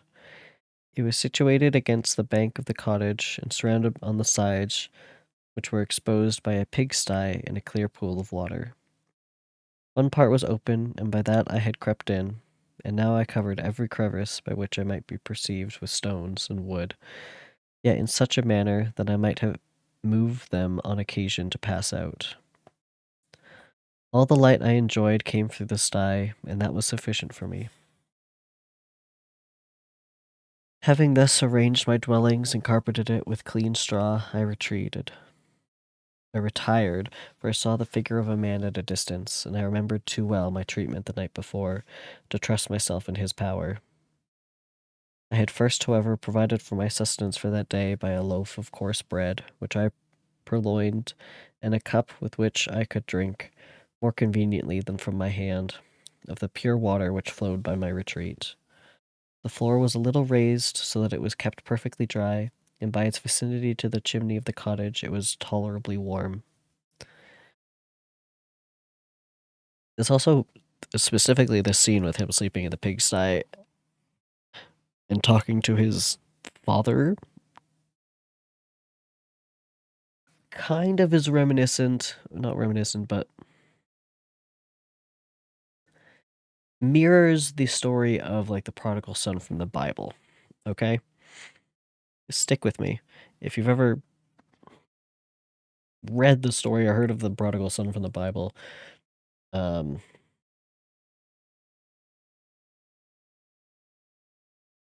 it just reminds me personally of this. I don't know if that was meant to be, but there is some interesting kind of mirroring, I think, happening with it. Where that story is more this dad gives his son an early inheritance and he goes out and spends all of it. Well, his dad gives both of his sons his early inheritance. One of them stays on the farm and helps him still. The other one goes out, travels, spends it all, gambles it away, loses all his money really quickly, and then has to like sleep in a pigsty and like work for a place to live eventually. Like he loses all his money and he sleeps in a pigsty. He then eventually decides to go back to his father, like head in hands, and begs for a job so that he could um, live back with his father. But with the thing of being like, well, I'll work for you. You wouldn't just be taking me back in. I'll work for you. But his father is just so happy to have him back. He throws a feast for him. He throws a party. He kills like the best cow. He welcomes him into his arms, which I think is really interesting, just juxtaposed with the scene of Frankenstein's monster running across the field to his dad, and his dad screaming at him to get away. Whereas in the other story, the dad is running across the field, so elated to see his son finally. Does that make sense?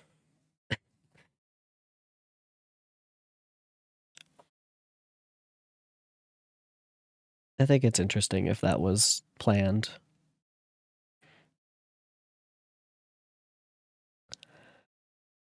If like Mary Shelley had kind of thought that.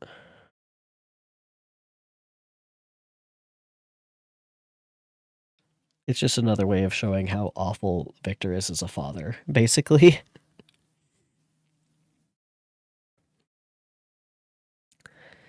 Yeah, anyway.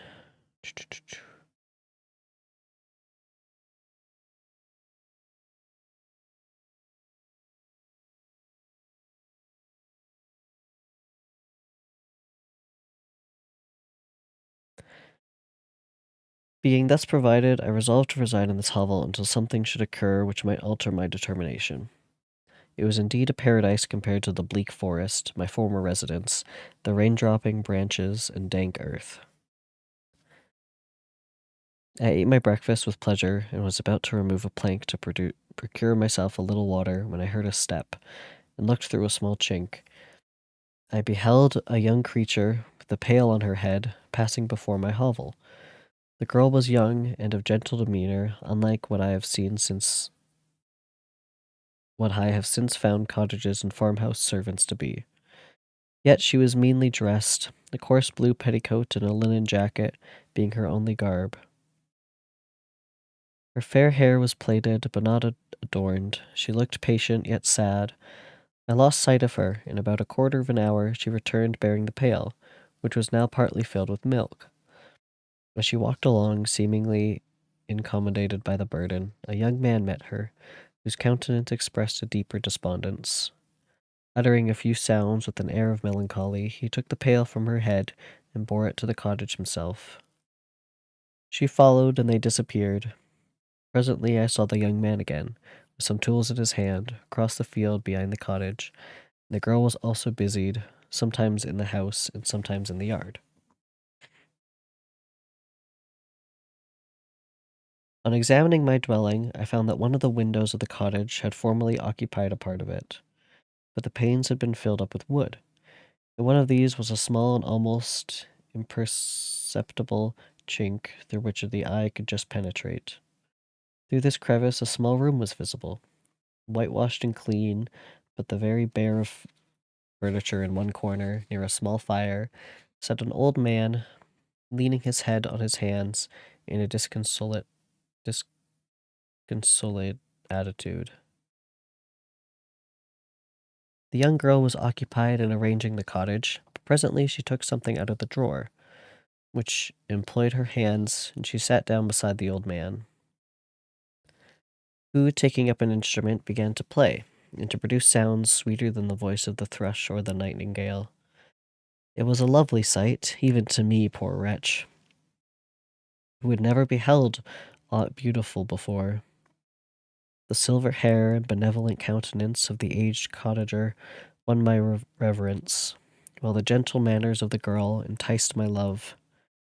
He played a sweet, mournful air, which I perceived drew tears from the eyes of his amiable companion, of which the old man took no notice, until she sobbed audibly. He then produced a few sounds, and the fair creature, leaving her work, knelt at his feet. He raised her and smiled with such kindness and affection that I felt sensations of a peculiar and overpowering nature. They were a mixture of pain and pleasure, such as I had never before experienced, either from hunger or cold, warmth or food, and I withdrew from the window, unable to bear these emotions.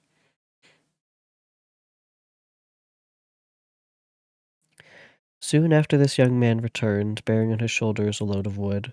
The girl met him at the door, helped to relieve him of his burden, and taking some of the fuel into the cottage, placed it on the fire. Then she and the youth went apart into the nook of the cottage, and he showed her a large loaf and a piece of cheese. She seemed pleased, and went into the garden for some roots and plants, which she placed in water, and then upon the fire. She afterwards continued her work, whilst the young man went into the garden, and appeared busily employed in digging and pulling up roots. After he had been employed thus about an hour, the young woman joined him, and they entered the cottage together.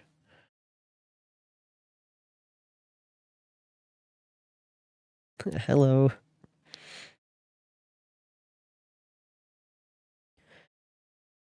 The old man had, in the meantime, been pensive, but on the appearance of his companions, he assumed a more cheerful air, and they sat down to eat. The meal was quickly dispatched.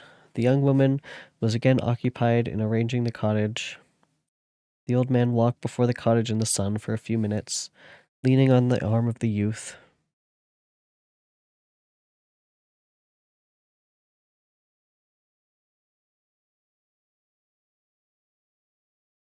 I'm good. We're just reading Frankenstein. Hold on. I have lost my place now. Um, occupied arranging the cottage.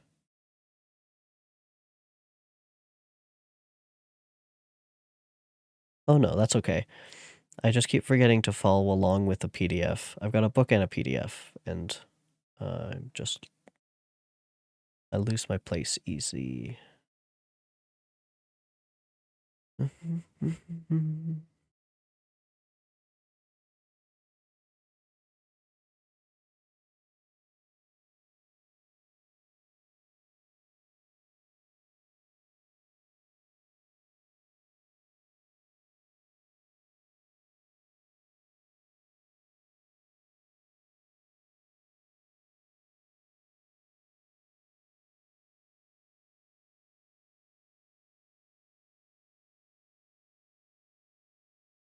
Okay. Also, sometimes this PDF is different than the book, so the words are confusing. I don't write. I mainly just read, but it's the writing and reading category, so they are together. I'll just restart here.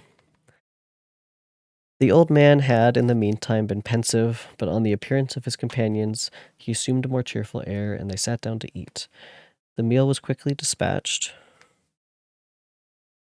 The young woman was again occupied in arranging the cottage. The old man walked before the cottage in the sun for a few minutes, leaning on the arm of the youth.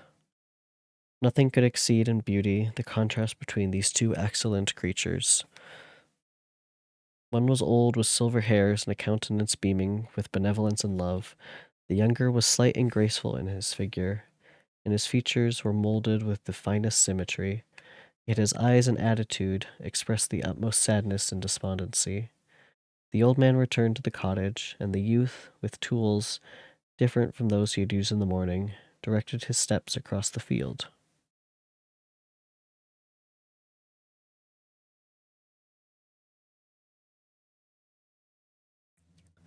Night quickly shut in, but to my extreme wonder, I found that the cottagers had a means of prolonging light by the use of tapers, and was delighted to find that the setting of the sun did not put an end to the pleasure I experienced in watching my human neighbors. In the evening, the young girl and her companion were employed in various occupations which I do not understand, and the old man again took up the instrument which produced the divine sounds that had enchanted me in the morning. So soon as he had finished, the youth began, not to play, but to utter sounds that were monotonous, and neither resembling the harmony of the old man's instrument nor the songs of the birds. So they're singing and dancing. I since found that he read aloud, but at that time I knew nothing of the science of words or letters. Or reading, okay, I guess. The family, after having been thus occupied for a short time, extinguished their lights and retired, as I conjectured, to rest.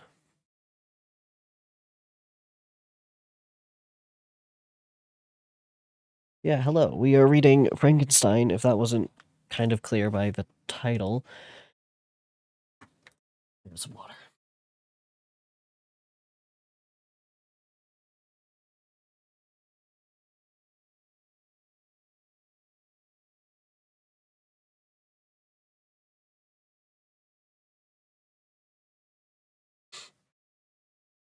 Okay.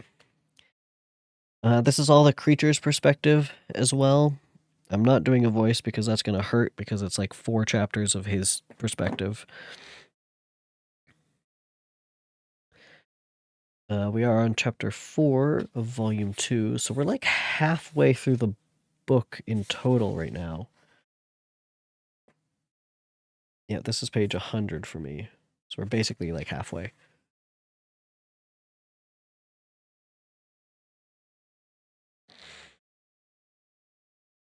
And I think this is the 4th time I'm reading.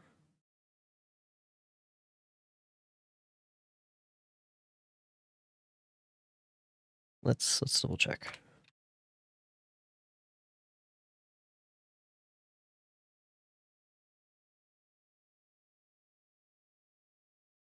Yeah, so this is part 4. Also, I just looked up my VOD channel, and the first thing that popped up was the miscommunications puzzle map, which is a great VOD, by the way. Anyway. And just again, I will be editing all this together in like one big video audiobook form. So probably be editing like this stuff out. But once I finish the book, just so it's way easier to just, if you want to hear me read all of Frankenstein, just sit down and watch a whole video. And then you don't get interrupted by stuff like this. But we're here now.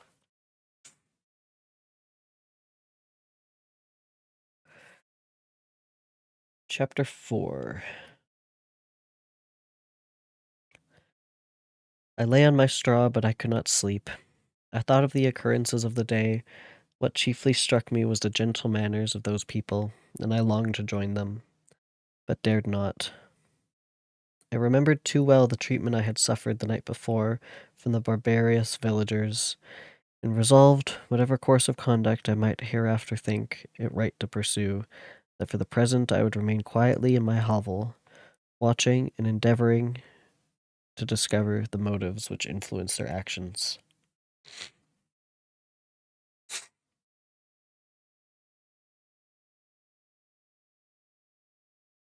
The cottagers arose the next morning before the sun. The young woman arranged the cottage and prepared the food, and the youth departed after the first meal. This day was passed in the same routine at that which preceded it. The young man was constantly employed out of doors, and the girl in various laborious occupations within. The old man, whom I soon perceived to be blind, employed his leisure hours on his instrument or in contemplation. Nothing could exceed the love and respect which the younger cottagers exhibited towards their vulnerable companion. They performed towards him very little office of affection and duty with gentleness, and he rewarded them by his benevolent smiles. They were not entirely happy. The young man and his companion often went apart and appeared to weep. I saw no cause for their unhappiness, but I was deeply affected by it.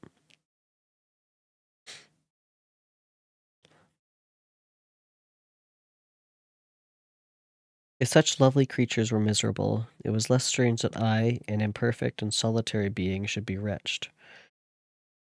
Yet why were those gentle beings unhappy? They possessed a delightful house, for such it was in my eyes, and every luxury. They had a fire to warm them when chill, and delicious viands when hungry. They were dressed in excellent clothes, and still more, they enjoyed one another's company and speech, interchanging each day looks of affection and kindness. What did their tears imply? Did they really express pain? I was at first unable to solve these questions, but perpetual attention and time explained to me many appearances which were at first enigmatic. A considerable period elapsed before I discovered one of the causes of the uneasiness of this amiable family. It was poverty, and they suffered that evil in a very distressing degree. Their nourishment consisted entirely of the vegetables of their garden and the milk of one cow, which gave them very little during the winter, when its masters could scarcely procure food to support it. They often, I believe, suffered the pangs of hunger very poignantly, especially the two younger cottagers. Several times they placed food before the old man when they reserved none for themselves. This trait of kindness moved me sensibly. I had been accustomed during the night to steal a part of their store for my own consumption, but when I found that in doing this I inflicted pain on the cottagers, I abstained, and satisfied myself with berries, nuts, and roots, which I gathered from a neighboring wood.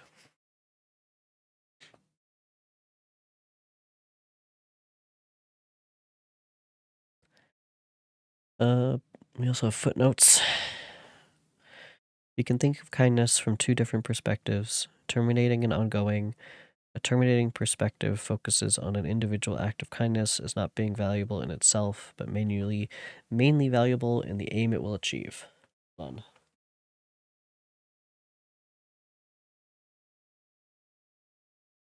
Oh, I was gonna sneeze there. It's fine. Conversely, an ongoing perspective privileges both the individual act itself and the accumulation of acts over time, which might lead to some particular aim. Both perspectives are rooted in a need to do for others, but the former rejects kindness as a process. Creature seems to understand kindness as a process. Though his many encounters with the family, he develops an ever deepening recognition and awareness of them as individuals, doing for one another. This recognition is significant because spending the time to build awareness of others is part of the mechanism of kindness. Thus, when the creature spends his time, he has already begun the process of kindness himself.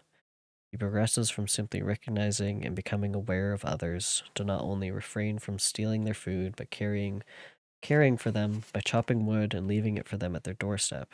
Spoilers. We haven't gotten to that point.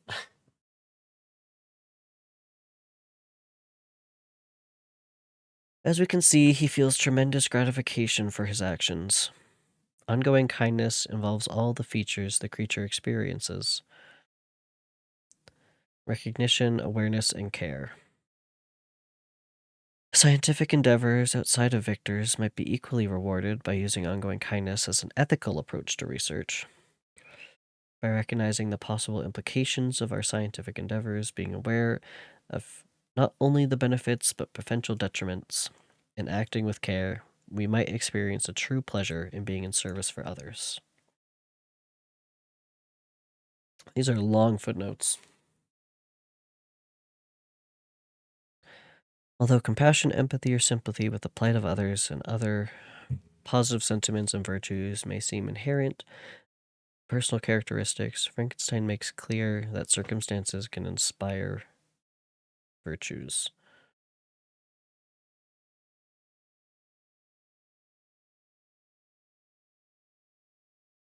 Such as compassion and changed circumstances can eradicate or obscure them. The creature's observation of the cottagers' poverty, as well as their compassionate behavior towards the elderly relative, instructs him in compassion.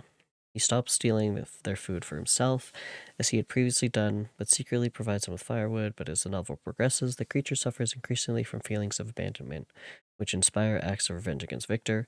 He can remember that he was once compassionate, but he knows he is no longer so.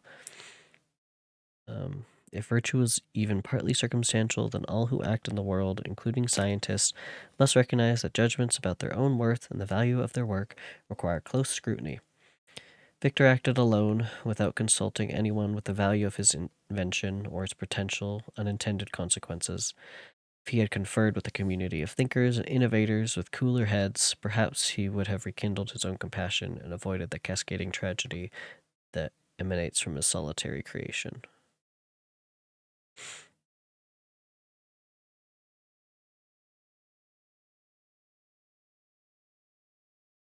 Okay, 1 second, I'll be right back.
Okay, we continue.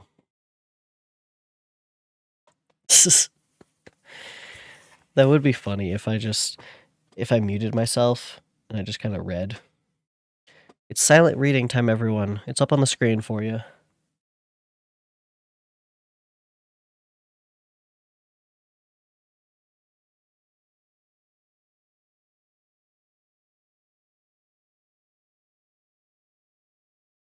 Okay. I discovered also another means through which I was enabled to assist their labors. I found that the youth spent a great part of each day in collecting wood for the family fire. And during the night, I often took his tools, the use of which I quickly discovered, and brought home firing sufficient for the consumption of several days. I remember the first time I did this, the young woman, when she opened the door in the morning, appeared greatly astonished on seeing a great pile of wood on the outside. She uttered some words in a loud voice, and the youth joined her, who also expressed surprise. I observed with pleasure that he did not go to the forest that day, and spent it in repairing the cottage and cultivating the garden. By degrees, I made a discovery of small greater moment. I found that these people possessed a method of communicating their experience and feelings to one another by articulate sounds. I perceived that the words they spoke sometimes produced pleasure or pain, smiles or sadness, in the minds and countenances of the hearers. Yeah. I just go, do you guys seeing this?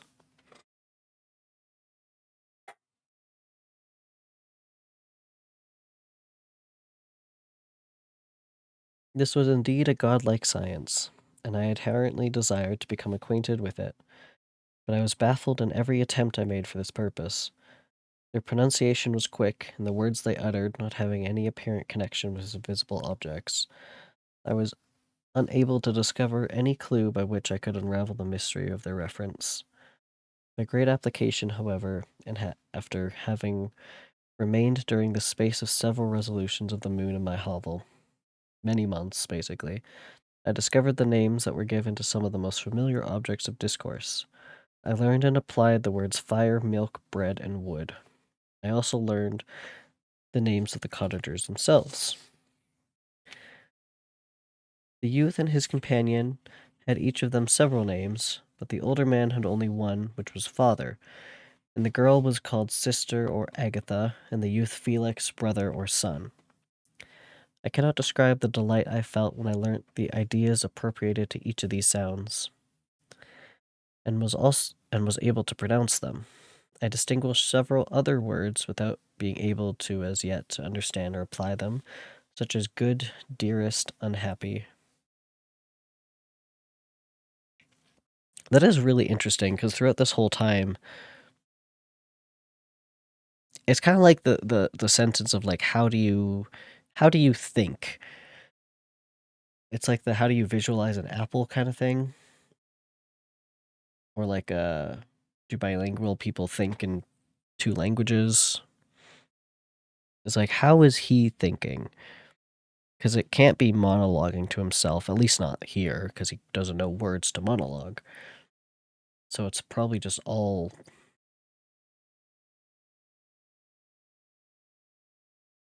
like I don't even know how to explain it.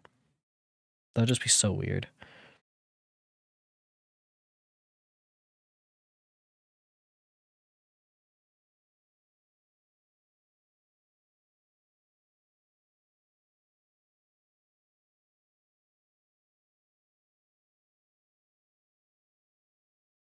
Oh, let me scroll down for you guys. There we go. The creature is a good, if simple, empiricist, understanding words for concrete objects, but having more difficulty with words that represent abstract concepts. Yeah. Perhaps at this stage in his development, he, much like Victor, can master objects but not feelings, causes but not concepts. That's funny. Just called Victor an idiot.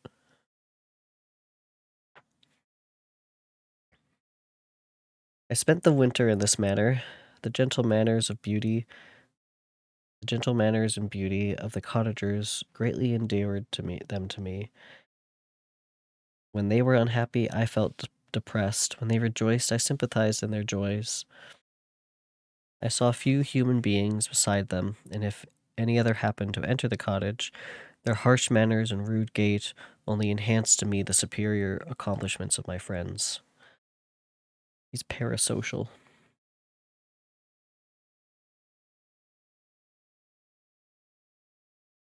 It's that photo of like what it feels like to listen to a podcast. It's like three people on a billboard and some dude sitting beside it on a chair.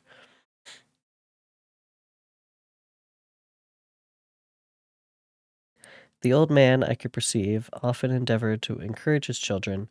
Sometimes I found that he called them to cast off their melancholy. He would talk in a cheerful accent with an expression of goodness that bestowed pleasure even upon me. Agatha listened with respect, her eyes sometimes filled with tears, which she endeavored to wipe away unperceived. But I generally found that her countenance and tone were more cheerful after having listened to the exhortations of her father. It was not thus with Felix.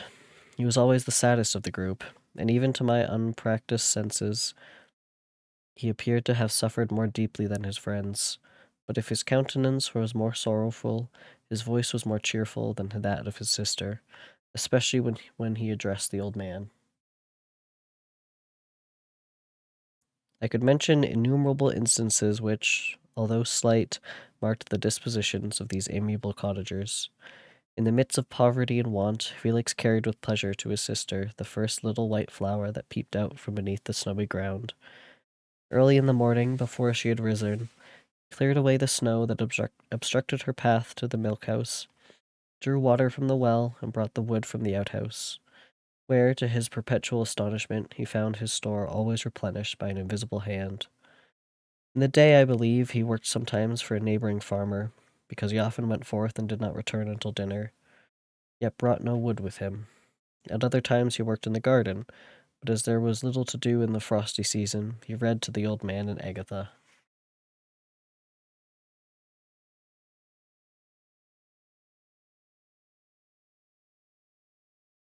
This reading had puzzled me extremely at first, but by degrees I discovered that he uttered many of the same sounds when he read as when he talked. I conjectured, therefore, that he had found on the paper signs for speech which he understood, and I ardently longed to comprehend these also. But how was that possible when I did not even understand the sounds for which they stood as signs? I improved, however, sensibly in the science, but not sufficiently to follow up any kind of conversation. Although I applied my whole mind to the endeavor, for I easily perceived that, although I eagerly longed to discover myself to the cottagers, I ought not to make the attempt until I had first become master of their language, which knowledge might enable me to make them overlook the deformity of my figure, for which this also the contrast perpetually presented to my eyes had made me acquainted. I had admired the perfect forms of my cottagers. So I just had a thought. First off, footnote. The creature here perceives the human tendency to distinguish between members of the in-group and members of the out-group, and to fear and despise the latter othering, as it is sometimes known. He also suggests plausibly that othering occurs where the target is not simply different from the audience, but also not understood, as he hopes to overcome this gap in understanding through communication with the cottagers. As his monologue continues, parallels are drawn between his situation and that of various outsiders and outcasts in history who have also been othered. Immigrants, the poor, the lowborn, the orphaned. Mary Shelley herself is not immune from this tendency. See, for instance, her rather broad generalizations about women in Islam and her apparent approval of European colonization. Okay, good to know. Heroes recognize that other people, especially those different from us, are not just sources of exclusion and anguish. The creature's monologue is also a story of human development, from securing the most basic means of survival to engaging with language and literature, and it emphasizes too the essential role of communing with others unlike us and achieving self-consciousness and fulfillment. Thus, it reveals the creature's deep desire to interact with humans, a different species, and then with a created romantic partner of a different sex. For another view on how being perceived by others is both essential to achieving self-consciousness and a potential source of a deep despair, given our dependency on them for a sense of worth, one might compare Sartre's theory in being and nothingness. What was I going to say?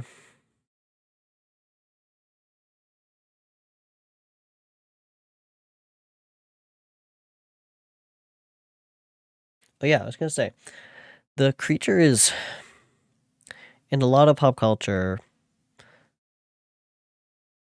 he's like very big and tall, like this kind of monster hulking thing. But also, he's just eating berries for months. Like, he is wasting away. He, I would assume.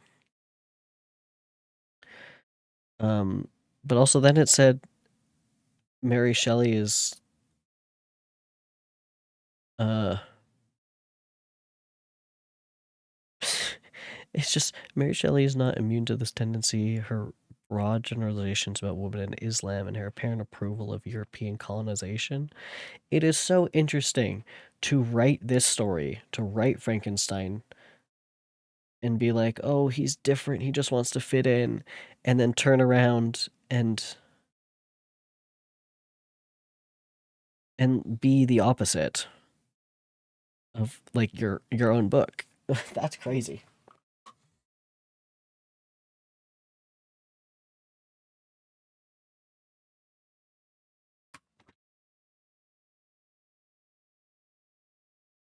Anyway,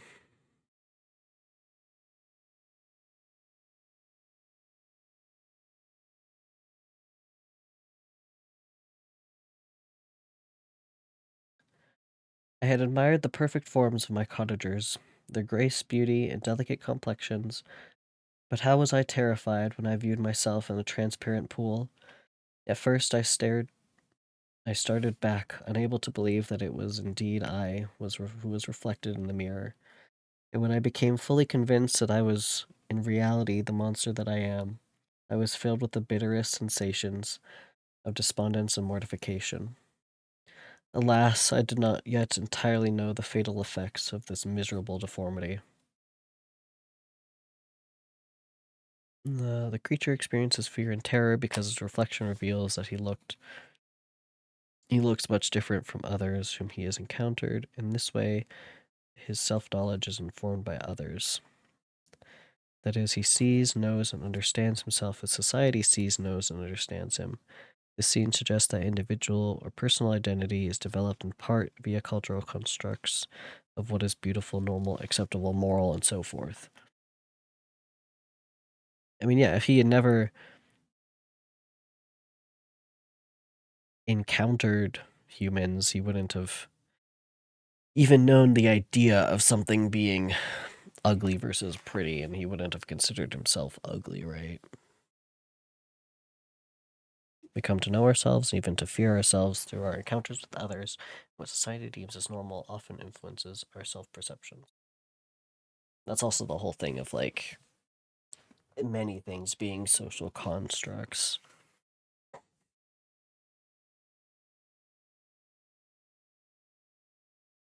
They're all very important, but at the end of the day, they all are social constructs.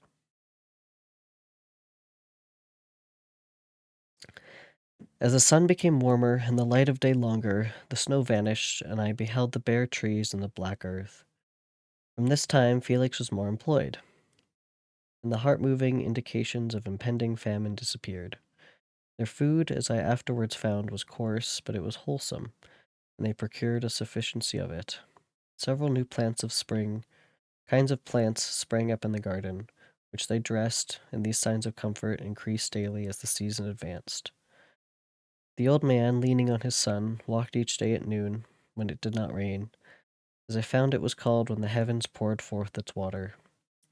This frequently took place, but a high wind quickly dried the earth, and the season became far more pleasant than it had been.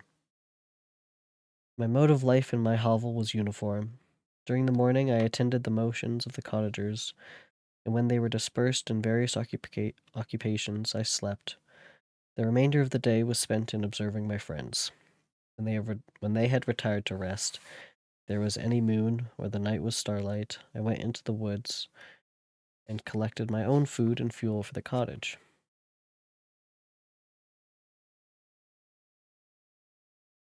When I returned, as often as it was necessary, I cleared their path from the snow and performed those offices that I had seen done by Felix.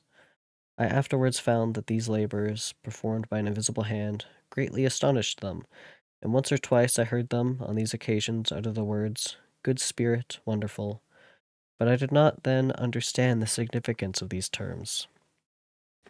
My thoughts now became more active, and I longed to discover the motives and feelings of these lovely creatures. I was inquisitive to know why Felix appeared so miserable and Agatha so sad. Also, if he had, like, studied animals longer, do you think he'd be able to communicate with animals?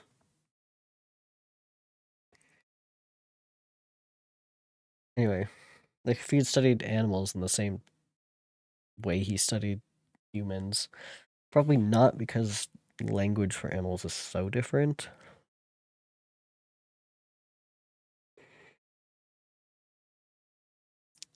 Anyway,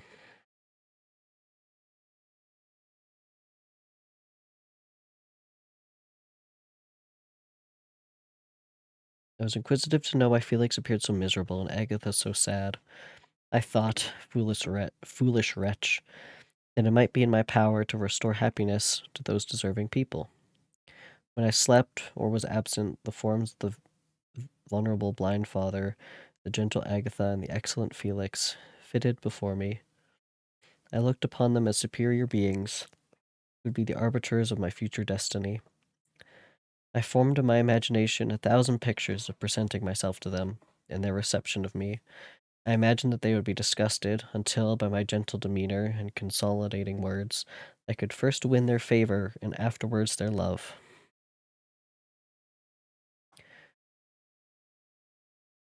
These thoughts exhilarated me and led me to apply with fresh ardor to the acquiring the art of language.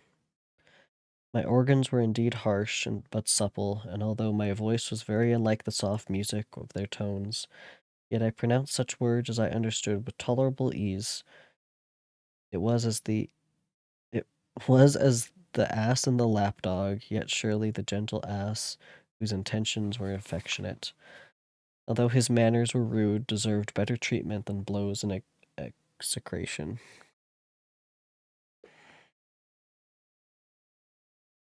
The creature refers to one of the fables by Aesop. The farmer's donkey becomes jealous of the farmer's affection of his pet lapdog.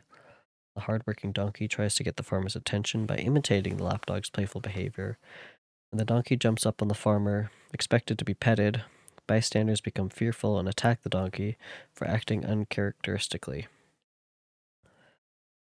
One popular interpretation of the moral of the story is not to be someone you are not. Mary turns the meaning of the fable on its head by focusing on the injustice that happens when a creature's efforts to obtain affection are rebuffed and punished. There are many instances throughout the novel where the creature witnesses others expressing love and kindness toward one another, and so he desires to be treated the same. When his bid to be admitted into humanity is rejected, he lashes out. Mary suggests outrage as one possible reaction to rejection and exclusion. The pleasant showers and genial warmth of spring greatly had altered the aspect of the earth. Men who were before this change seemed to have been hidden caves, dispersed themselves, and were employed in various arts of cultivation. The birds sang in more cheerful notes, and the leaves began to bud forth on the trees. Happy, happy earth, fit habitation for gods, which so short a time before was bleak, damp, and unwholesome. My spirits were elevated by the enchanting appearance of nature. The past was blotted from my memory, the present was tranquil, and the future gilded by bright rays of hope and anticipations of joy.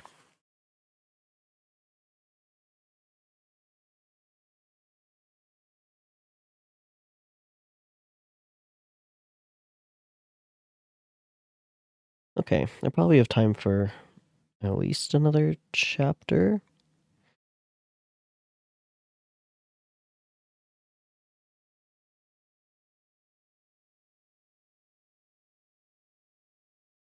We're on chapter 5.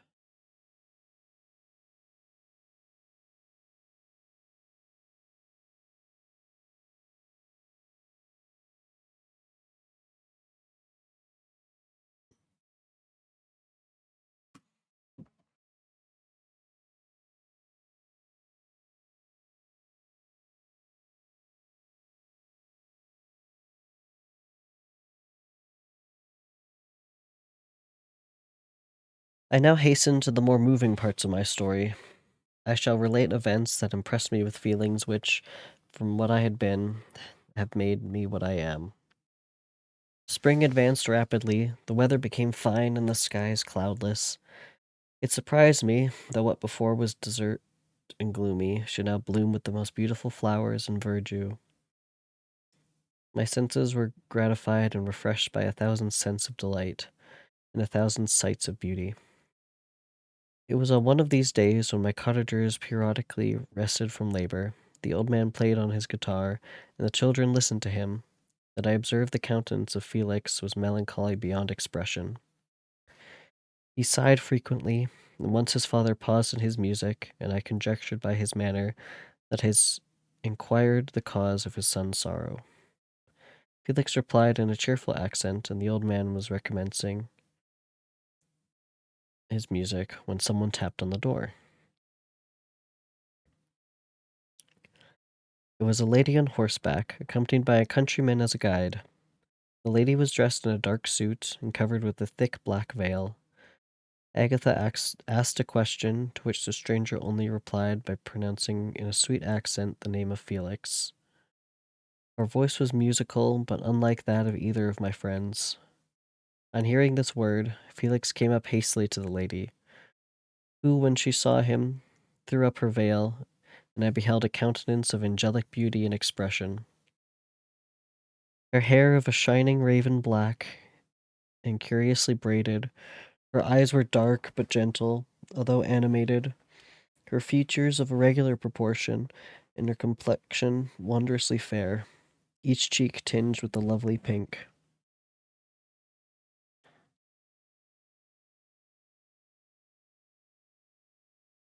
Felix seemed ravished with delight when he saw her. Every trait of sorrow vanished from his face, and it instantly expressed a degree of ecstatic joy, of which I could hardly have believed it capable. His eyes sparkled as his cheeks flushed with pleasure, and at that moment I thought him as beautiful as the stranger. She appeared affected by different feelings. Wiping a few tears from her lovely eyes, she held out her hand to Felix, who kissed it rapturously and called her, as well as I could distinguish, his sweet Arabian.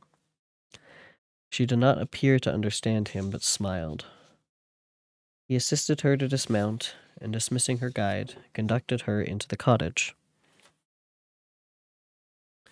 Some conversation took place between him and his father, and the young stranger knelt at the old man's feet and would have kissed his hand, but he raised her and embraced her affectionately. I soon perceived that although the stranger uttered articulate sounds and appeared to have a language of her own, she was neither understood by nor herself understood the cottagers. They made many signs which I did not comprehend, but I saw that her presence diffused gladness through the cottage. Dispelling their sorrow, as the sun dissipates the morning mist, Felix seems peculiarly happy.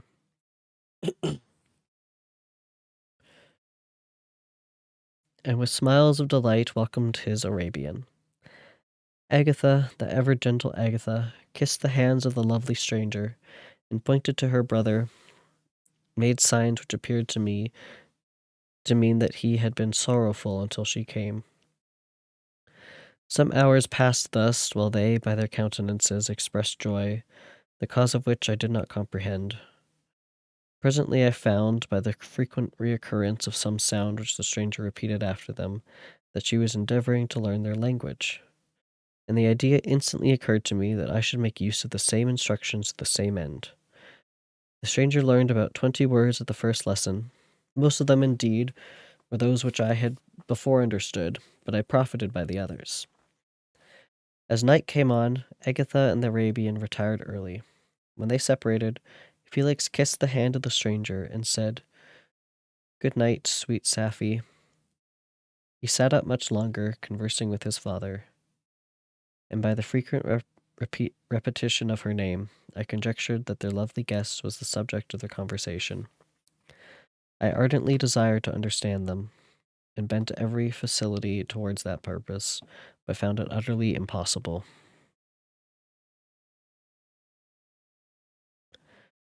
The next morning, Felix went out to his work, and after the usual occupations of Agatha were finished, the Arabian sat at the feet of the old man, and taking his guitar, played some airs so enticingly beautiful that they at once drew tears of sorrow and delight from my eyes. She sang, and her voice flowed in a rich cadence, swelling or dying away, like a nightingale of the woods. When she had vanished, she gave the guitar to Agatha, who at first declined it.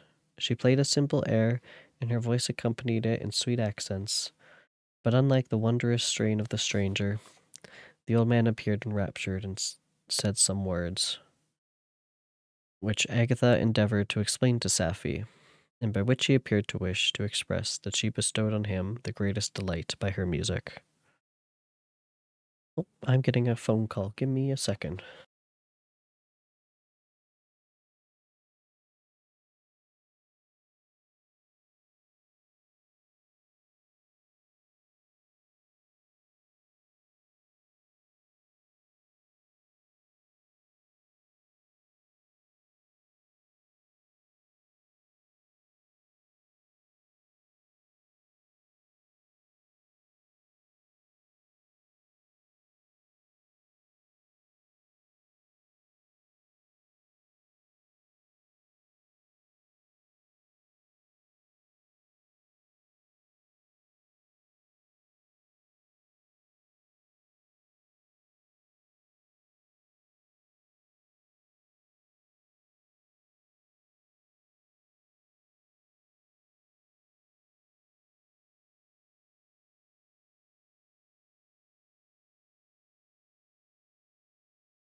I turned my mic off. I'm back. So I had a phone call with my mother. Had to answer, of course. Hello, spring.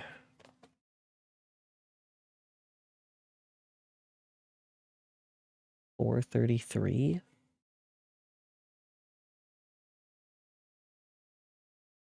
Oops.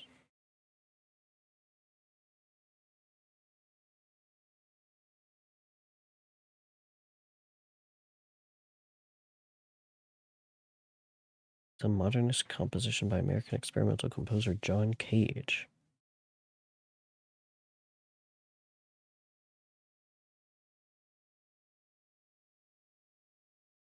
Instructs performers not to play their instruments throughout the 3 movements. What? What is this? Oh, that's funny. Okay, hold on. I'm looking at this now.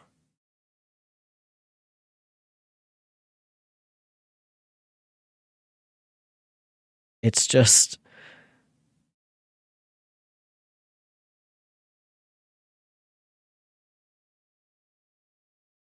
It's just empty. Can we... Surely this won't get, like, copyrighted.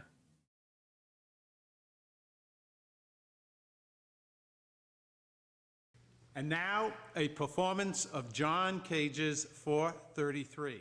Please welcome our soloist, William Marks.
This is my favorite song.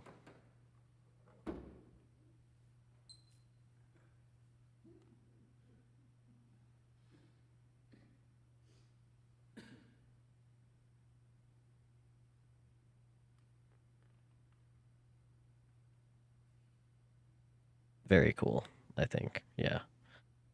What happens at the end?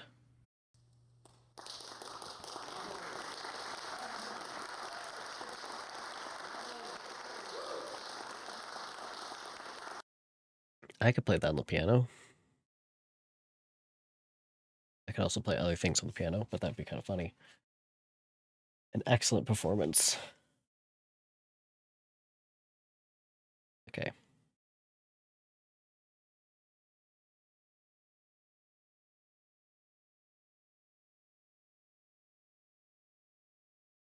Now, we still gotta finish this chapter, and then that's probably gonna be it for today.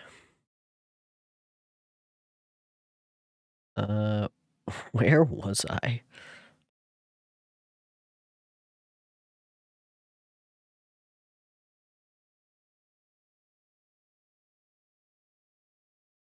Oh, there's Fishbone. How did that happen? Fitz has now brought Fishbone into my room. Fishbone has been locked in Jasper's room? I think he just got in the door. How did that happen? The door is open. Jasper hasn't been home. The door was probably just left open. Why, baby? I saw Fishbone. maybe. I saw him before I streamed, and then I haven't seen him since. Yeah, I just heard a very sad meow. Oh, the poor baby. For a second, I thought you locked him in the closet accidentally. That's kind of what I was thinking too. I opened the closet, but he wasn't there. Yeah, well, because there's also like the water panel back there. Mm-hmm. Poor baby. He looks a little mad. It's locked in there, dude. I didn't touch Jasper's room, okay? I didn't lock you in there. You locked yourself. He did lock himself in. He has really been wanting to get into Jasper's room. I hope he didn't mess anything up. He's potentially been in there for 2 hours. Hey, don't lock yourself in my room. Let's finish this chapter.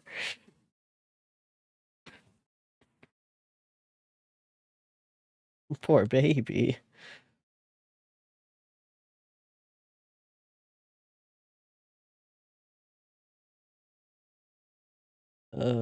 Okay.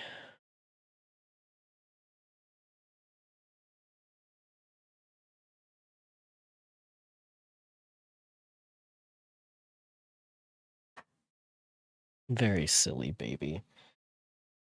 This is his own fault. I did clean the house, and he was like following me around the whole time while I'm cleaning, and then was like, okay, house is clean, time to stream, and then I have not seen him since, and I guess he just went into Jasper's room. Oh my goodness.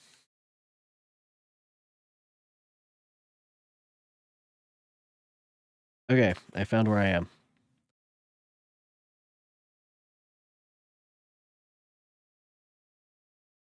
The days now passed as peaceably as before, with the sole alteration that joy had taken place of sadness in the countenance of my friends.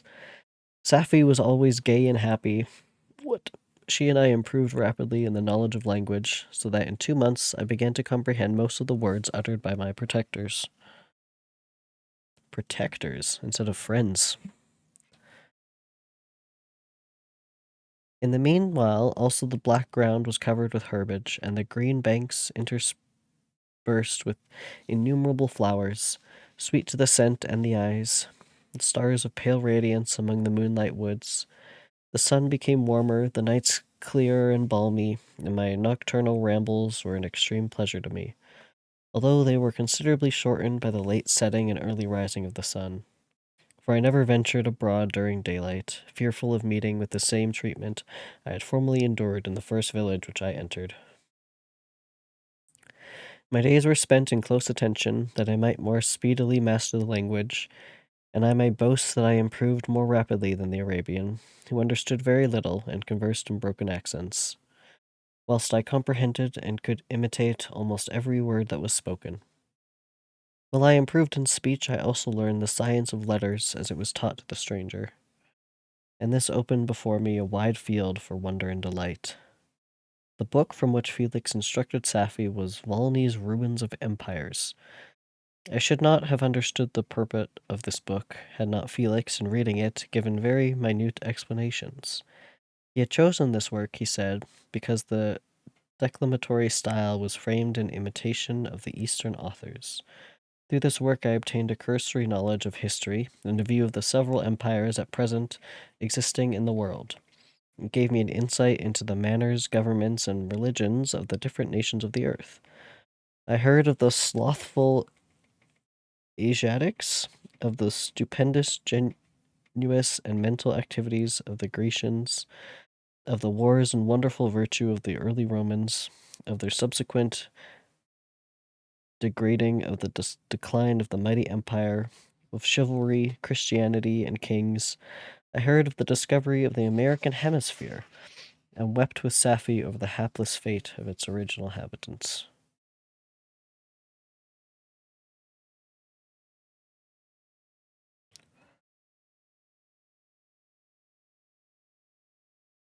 These wonderful narrations inspired me with strange feelings. Was man indeed at once so powerful, so virtuous and magnificent, yet so vicious and base?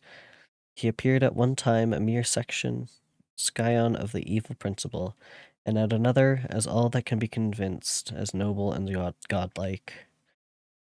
To be a great and virtuous man appeared the highest honor that can befall a sensitive being. To the base and vicious, as many on record have been, appeared the lowest degradation, a condition more abject than that of the blind mole or hairless worm. For a long time, I could not conceive how one man could go forth to murder his fellow, or even why there were laws and governments, but when I heard details of vice and bloodshed, my wonder ceased, and I turned away with disgust and loathing. Every conversation of the cottagers now opened new wonders to me. While I listened to the instructions which Felix bestowed upon the Arabian, the strange system of human society was explained to me. I heard of the division of property, of immense wealth and squalid poverty, of rank, descent, and noble blood. These words induced me to turn towards myself. I learned that the possessions most esteemed by your fellow creatures were high and unsullied, descent united with riches. A man might respond with only one of these advantages, but without either he was considered, except in very rare instances, as a vagabond and a slave doomed to waste his powers for the profits of the chosen few.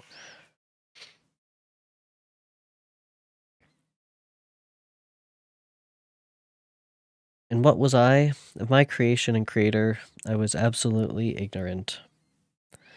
But I knew that I possessed no money, no friends, no kind of property. I was, besides, endued with a figure hideously deformed and loathsome. I was not even of the same nature as man. I was more agile than they could and subject or subsist upon coarser diet. I bore the extremes of heat and cold with less injury to my frame. My stature far exceeded theirs. When I looked around, I saw and heard of none like me.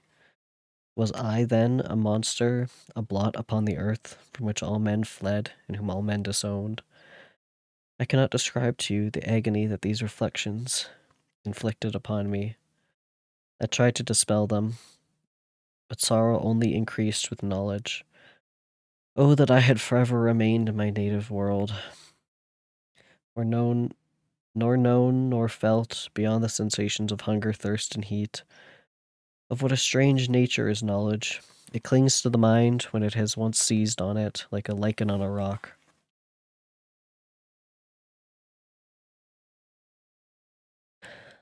Much of this novel is inspired by the writings of philosopher Jean-Jacques Rousseau, who believed that humans in their natural state are good and that society corrupts them. This is footnotes, by the way. Like Rousseau's character, Emile, the creature learns from his environment and only slowly is introduced to society. Whether governments and laws can maintain order or are part of the social ill remains an unanswered question. The two trial scenes in the novel, Justine and later Victor's, serve as examples of the problems of mobs and the difficulties of attaining justice.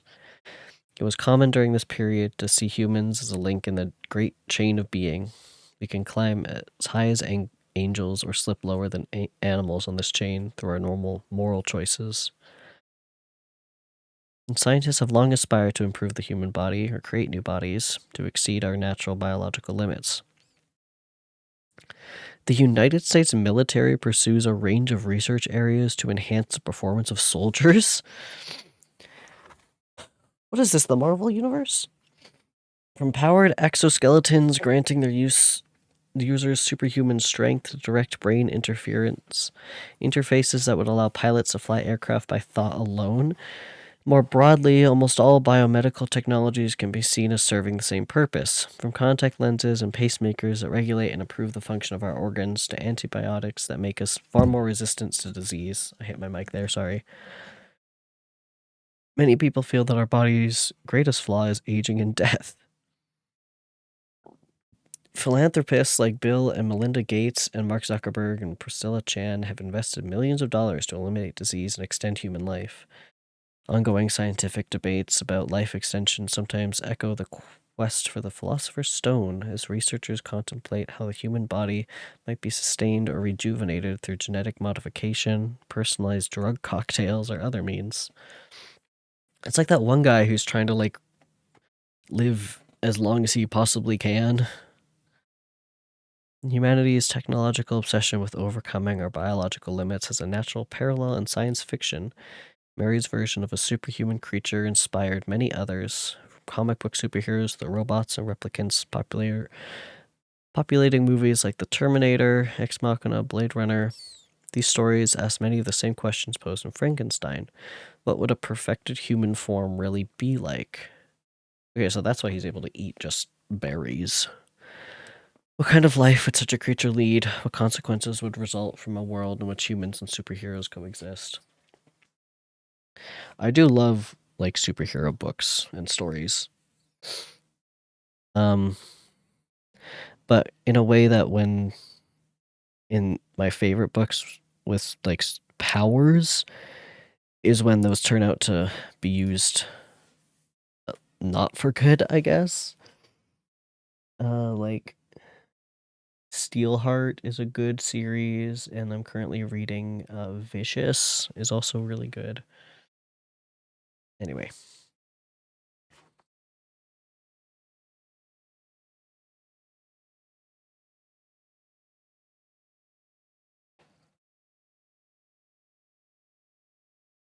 I wish sometimes to shake off all thought and feeling, but I learned that there was but one means to overcome the sensation of pain, and that was death. A state which I feared yet did not understand. I admired virtue and good feelings, and loved the gentle manners and amiable qualities of my cottagers, but I was shut out from intercourse with them, except through means which I obtained by stealth. When I was unseen and unknown, and which rather increased than satisfied the desire I had, becoming one among my fellows. The gentle words of Agatha and the animated smiles of the charming Arabian were not for me. The mild exhortations of the old man and the lively conversation of the loved Felix were not for me. Miserable, unhappy wretch. Other lessons were impressed upon me even more deeply. Footnotes, hold on. The creature recounts how his life differs from normal human life. In future narratives, writers directly confront what Mary here only touches upon lightly with allusions to slavery, ownership, and property, that the creature might be owned by its creator, that he might be the subject of a patent, or that Victor might seek to monetize his investment of time and effort, or that his secrecy and obsession are in part motivated by greed, as well as a desire for fame and glory. These musings from Victor's creation invite us to consider what or who determines our self-identity. Do we determine our own identity, ideas of identity, or do others, family, friends, general society, or a creator determine them? The creature's social interactions leave him without sympathy from the members of any of these categories, and thus he struggles to understand who or what he is and what his role in life is. Developmental psychologist Eric Erikson, I love that, Eric Erikson, theorized that identity on our consciousness of self forms in 8 stages by evolving through our social interactions. The creature's questions model Erikson's adolescent stage of asking questions such as who am I and what can I be? By comparing myself to others, it is especially poignant that Mary leaves the creature without a name for the duration of the book. His namelessness further highlights the fact that he has no clear identity and no good way to define one.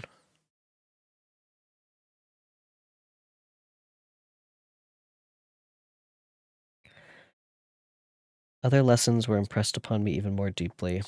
I heard of the difference of sexes and the birth and growth of children, that the father doted on the smiles of the infant and the lively sallies of the other older child, how all the life and cares of the mother were wrapped up in precious charge, how the mind of youth expanded and gained knowledge of brother, sister, and all the various relationships which bind one human being to another in mutual bonds. Bind one human. But where were my friends and relations? No father had watched my infant days. No mother had blessed me with smiles and caresses. Or if they had, all my past life was now a blot, a blind vacancy in which I distinguished nothing. From my earliest remembrance, I had been, as I then was in height and proportion. I had never yet seen a being resembling me, or who claimed any intercourse with me. What was I? The question again recurred, to be answered only with groans. I will soon explain to what these feelings tended, but allow me now to return to the cottagers, whose story excited in me such various feelings of indignation, delight, and wonder. but which all terminated in additional love and reverence for my protectors. For so I loved in an innocent, half painful self-deceit to call them.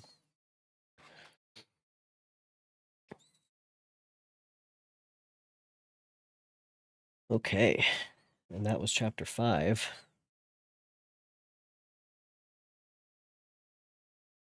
Six, seven, eight, 9. Okay, so we have 4 more chapters to the end of this volume. But also my voice is a little hoarse now. So that might be it for reading for the day.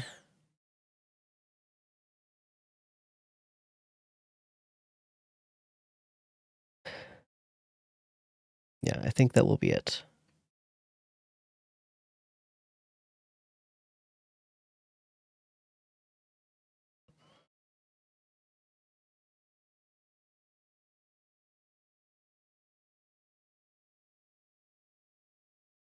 Yeah, I hope you've all enjoyed. We've read 5 more chapters today. We still have another 4 in volume 2, and then how many are in volume 3? Oh, that looks like a long chapter.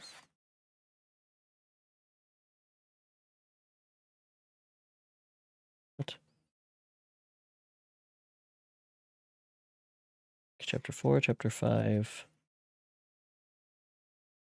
And then for some reason it changes to Roman numerals for 6 and 7. That's weird. Why does my book do that?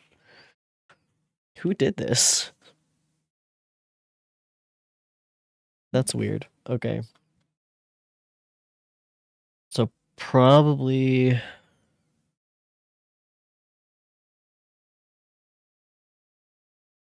another 3 more streams with this, I think.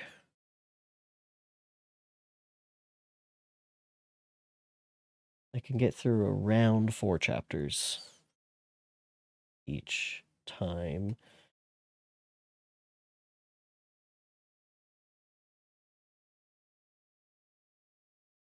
So we'll hopefully be finished sometime in March. So that'll be fun.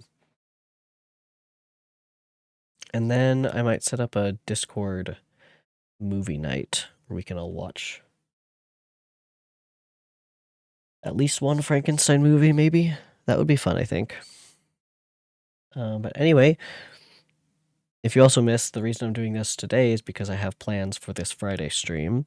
So be on the lookout for that. Should be exciting.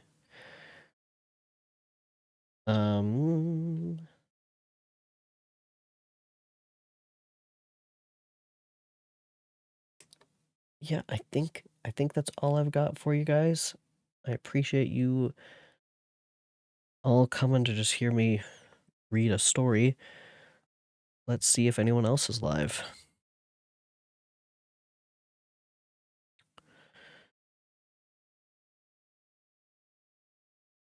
Oh, Spieler is. Neodoodles. Whoa. Okay, we're sending you to Spieler, everyone. You have to join the raid and say hi to Spieler.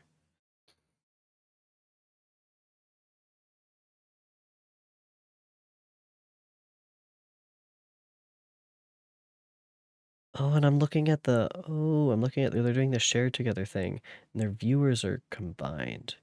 Interesting. And they have a shared chat.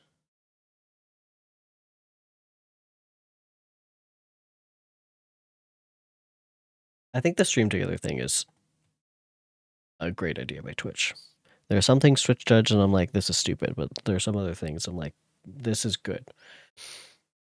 Oh, and there's Toby in the background. Oh my goodness. Okay, everyone go say hi to Spieler and his pet dog. And yeah, I will see you around fairly soon.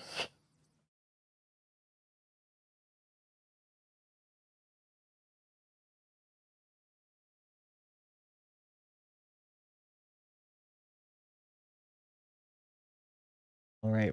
Have a good night, everyone.